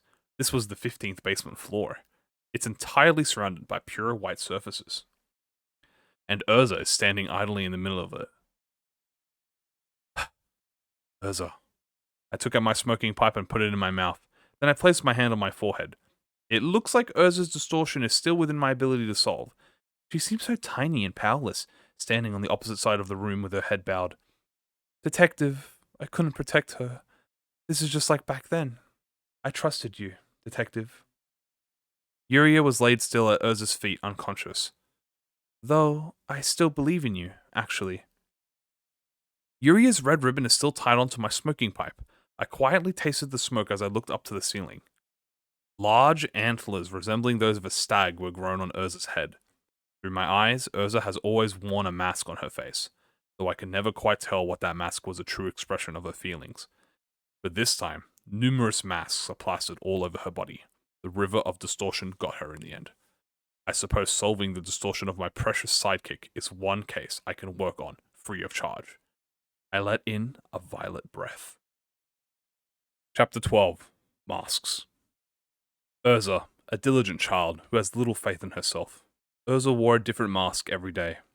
I could only read the expression of the mask covering her face. I don't know what her true expression beneath the mask may be, but I decided to accept what's shown on Urza's mask as her expression. I never bothered to forcefully resolve her distortion until now. This time, it's different. She's on the verge of losing herself, swept up by others' distortions. Her entire body is covered in masks of many others as proof of her perilous state. Urza prepares a mask for each person she confronts. Urza prepares an emotion for each mask she wears. I can only begin to fathom the storm raging in her mind. The 15th basement floor. Urza and I are facing off against each other in the white room. Loud noises came from Urza's mask. Voices of laughter, crying, anger, anxiety, melancholy, distrust, disgust, and joy fill the chamber. I called my violet whip around my hand. Let's dance, Urza. I lashed out at Urza, my first target, a laughing yellow mask on her right leg. A voice rings in my head when I grapple the mask with my whip. What's your favorite kind of sandwich, Moses? Mine would be mustard. Then mustard is my favorite too. I pull the whip to tear off the yellow mask from her body. It makes me feel nauseous. Urza lets out a scream. Please bear with it, for just a bit. The red mask on Urza's left shoulder gives out a screech. Urza grabs the whip and pulls me toward her. I release the tension in my body. In a moment's notice, I'm sent flying in her direction. Rah! I'll kill them all! I'll break everyone who's got to die! Urza swings her fist at me as I'm being dragged towards her in the air. Using the momentum of the pull, I manage to propel my body away from her fist's path. I wrap the whip around Urza's body and jump onto her shoulders. Then, I grab the red mask with my hand and tear it off. Use violence only when it's necessary. Shrieking, the red mask is ripped out and thrown to the ground. My hand turned red from the searing heat of the mask. Urza struggled hard, crushing me onto the floor in the process. I feel a sore pain. A bone or 10 must have gone cracked. It cost me a fortune to get my back fixed. I confronted Urza's masks and tore them off one by one. With every mask I removed from her, a burst of Urza's emotion came forth. An ice-cold mask, a mask that eats away the mind, a mask with rusted nails hammered into it. These are not your true emotions. They're facades, faces that you want other people to see of you. I was scalded, bled from splinters, got frostbites, and threw up from sickness. Only one mask remained. It's sadness, the absolute last mask of Urza's that I wanted to face. I couldn't save them. That time I couldn't protect them all. I'm so sad. The blue mask embedded in the center of Urza's chest is crying, tears falling from its eyes. No, dear, that sadness isn't yours. The emotion was forced upon you by others. If you aren't feeling sad, there's no need to make yourself feel sad, no matter how others look at you. But I'm really feeling sad, though? You aren't sad because you couldn't save everyone that day. It was an excruciating task to bring myself to speak the next part, but I continued on nonetheless. You're sad that I'm bearing regret for what happened. The mask opened its mouth and began wailing loudly. My head felt like it was on the verge of bursting from hearing its cry. An unstoppable stream of tears started falling from my eyes. Crash, shatter. The mask broke apart, and several shards were stuck in my chest. The wounds bled tears instead of blood. Urza was back to her usual self. She knelt down, staring into the floor. I slowly walked over to her. It's over now, dear, and I gently caressed her head. Sob, Detective, I'm sorry, Urza whimpered. The next issue at hand is Yuria. She seems to be in a perilous condition as well, although she doesn't seem to have been afflicted with the torrent of distortions. Judging from the state of her body, I placed my hand on her third hand and whiffed my pipe. Chapter 13. Teddy Bear. There is little I know about Yuria as a person. This child and I have one thing in common, however. I do not see any distortion from Yuria. Yuria was lying on the floor with her eyes closed. I opened her eyelid to check if pupils responded. This isn't an ordinary coma. Her self has been detached. I've seen this kind of condition before. The body is alive, but the mind is dead. Thankfully, her brain is still functional. There is a chance. Urza, bring me a scalpel. Sterilized. I need one that can cut through bone. Roger, you're going to perform the operation I'm thinking of, right? I'll take out the stasis preservation cube in that case. Yes, we're extracting her brain. I pulled a pair of sterile gloves out of the inner pocket of my coat and snapped them on. Are you guys insane? A small noise tickles my ear. It's Yuria's voice. Over here! I'm here! Detective, the teddy's moving. The teddy bear strapped to Yuria's waist was wiggling its body. Ladies, could you please keep my brain inside my head and release me from this belt while you're at it? Okie dokie. What have we gotten ourselves into this time? It appears that Yuria's consciousness has carried over to that doll somehow. I fixed my sight upon the small plush, dusting itself down as I smoked my pipe. I've never experienced this kind of stuff before, although I do have a guess. The teddy bear crossed its arms. Urza looked flustered by the sight. This teddy bear is the same type of object as your pipe. In other words, it belongs to me and me alone. You can tell this much, right? Which means it's something that responds to your emotions. That's right. When I was being swept away by that gross tide, it felt like the thoughts of other people were invading my head. I wanted to run from those thoughts by any means. That's when my teddy surrounded me and kept me safe.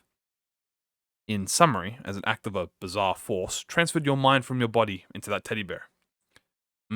That looks to be the case. After all, these tools of ours resonate with our emotions. So, do you know how to come back? Nope. You're admitting it quite boldly. Isn't this exciting, rather? We're opening a new horizon. This phenomenon is worth analyzing further. We'll have a lot to talk about when we head back. As she says, there will be much to discuss with each other now, if we can safely get back, that is. Urza, carry Yuria's body. Putting a person in the dimensional bag could have unforeseen consequences. Got it. Urza lifted Yuria's lifeless body and took it under her arm. Please handle it carefully, Sunbei. Yep. Yuria, would you like to get inside a pocket? Please put me on your shoulder, Detective Moses. I want to see the same scenery as you do. I put my hand on my forehead and whiffed my pipe. Who could have known that I'd be doing something like this in my life? I bent down to pick up the teddy bear and place it on my left shoulder. Oh my gosh, Detective, that looks so good on you.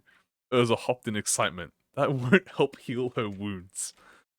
Since both of you are safe and sound now, albeit in different shapes, let's figure out how to escape this underground warehouse. Got it. Understood. It'll take some time to get used to someone speaking right in my ear. Knowing where the river of distortions appeared to would provide a crucial clue for the way out. There's no exit or drain to be found in this white room. I carefully felt around the wall and knocked on it. The wall seems to be made with a material that feels like glass panes used in laboratories. Figures. Hey, I know you're watching us from behind that wall, pal. I believe it's time you explain what's going on here. Clap, clap, clap. I hear someone clapping. Detective, behind you! Urza shouted. The wall turns translucent, revealing a dark silhouette standing behind it. Excellent, Moses. You managed to reach this place in one piece. And you ultimately drove us into this corner. You are a capable person, I will admit. You even saved your colleagues and kept yourself alive on top of that. Thanks to you, our company has effectively gone bankrupt. What is a Prudo's company in the backstreets doing, meddling with creatures? Was this a secret weapons supplier in disguise? It's a humble company with dreams, that's all. Tao Young Produce Co. was an ambitious firm that aimed to become a wing. It's true that there's a vacant spot in the ranks of the wings ever since L Corp in the South fell. There's still a huge dream to have, I must say, Yuria pointed out. One should dream big, as they say. Though a remarkably difficult and taxing process, we acquired a lead on Lobotomy Corp's singularity after paying a great price about Enkenfallen, the so-called friendly eco energy. Enkenfallen? The distortion and energy. A combination I couldn't have possibly imagined. Are they mentioning Lobotomy Corporation? A former wing out of the blue? What is this person talking about? I'm sure you have many things you'd like to know. Now, let me do you a favor and answer one question of yours, whether it may be. It's the prize for making it here alive, and a reward for leading our company to ruin. My head is pounding, my body about to crumble, my broken ribs ache, my burnt hand stings, my left cheek is freezing, the blood leaking from my chest is losing warmth. So many things happened to us today. Urza stands next to me carrying Yuria's body. She seems to be barely holding onto her consciousness. She's bled so badly that a puddle of blood was forming beneath her feet. Usually I would have asked who they were, where they brought the odd box from, and what exactly has happened in this company. However, I don't have time for any more of your horseshit and conspiracies. All we want is to leave this place and rest. I'm not interested in anything else right now. Are you sure you're going to be okay with that? Opportunities like this won't come around often. I am, I answered as I puffed the smoke from my pipe. That's a shame, but if you insist. Zing! The walls of the white room split apart to reveal an elevator. You can use the lift back there. There's no tricks or traps placed there to harm you, so fret not. If killing you was our goal, you would have been dead meat far before you could get here. I can't be bothered to tell if they're speaking the truth. Let's go, Ezra. Yes, Chief. We took the elevator. The hellish day is coming to an end, and I want to get back to my home. Immediately, get treated, and lie down. I'm sure Ezra shares the same sentiment. I have many things to discuss with Yuria. I imagine there'll be a ton of things to clear up once we head back. The elevator doors are closing. The silhouetted person muttered in the back. I've lost. Are they talking to themselves? You, right? Who is that person talking to? Yes. As soon as I heard that word, my eyes opened wide. Blood and rage rushed to my head. I must ask that bastard what they meant when they spoke that word. Doors aren't completely shut yet. My body acts before rational could have said. I sprang for them. Detective Moses, what's wrong? Yuria jumped down from my shoulder. Right as Yuria landed on the floor, Urza stood in my way and harshly blocked me as if she was preparing for this, and she struck me on the back of my neck. Sorry, detective. We have to live first. I fainted, collapsing in Urza's embrace. Chapter 14. Psychoment. You shouldn't have stopped me. I snapped at Urza with my pipe in my mouth. The two of us are facing each other, sitting at the table of our office. But there was no reason to risk your life for info about that person, detective. You'll be leaving to see her in 2 weeks anyway. Urza yelled at me in an emotional voice, as if she was about to break into tears. No use lamenting over a missed opportunity. My hand made its way up to my forehead and I breathed out a chain of smoke. Now, don't lose your cool over it, ladies. It's fortunate enough that we can escape that hellish company alive. After wrapping bandages around my injuries, Yuria climbed down the table to calm us. Detective Moses, your wounds have been all bandaged up, and don't forget to take this HP tablet before going to bed tonight. The teddy bear places a pill in front of me. And here's yours, son bear. Yuria waddled across the table and put one in front of Urza as well. Thanks, Urza dropped her head. I suppose I should change the topic. Yuria, why don't you tell me what happened with your body? Okay, well, I guess it's time to talk about that. Much like your smoking pipe, this plushy doll is an object that responds to emotions. I call these instruments psychoment. Equipment that's powered by the soul, huh? That's the gist of it. I know it's silly that a workshop meister is talking about souls and spirituality when my job is all about technology. But those are the facts. After seeing you battle that monstrous giant in the underground warehouse of Tao Young Produce Co. and having myself transferred to this teddy bear, Psychoment, I've become sure of this. What was the ribbon you tied to my smoking pipe? I've never created flaming birds with my pipe before. That's an experimental work of mine. I tried decorating your Psychoment a little. Simply put, Psychoment holds more potential than any other piece of equipment that has existed up until now. Can you believe that someone could manifest personalized gear just by having strong determination or feeling? If Psychoment became more accessible to the city's denizens, it would be shift the ecology of the city and its workshops. I'm focusing on enhancing the Psychoment by sculpturing and decorating them. One type of Psychoment are tools or objects materialized from emotions that can be directly used, such as your smoking pipe. Another type is remote-controlled Psychoment, such as mine. Then again, I've only seen 5 Psychoments so far, since I've gotten to see only a few. Much of it is still a mystery. You mean you've seen others with it?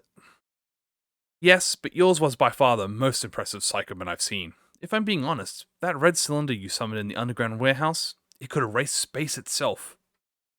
I, I'd never seen such a powerful psychoman before. I knew I chose the right person. I gently closed my eyes and recalled the memories of that moment.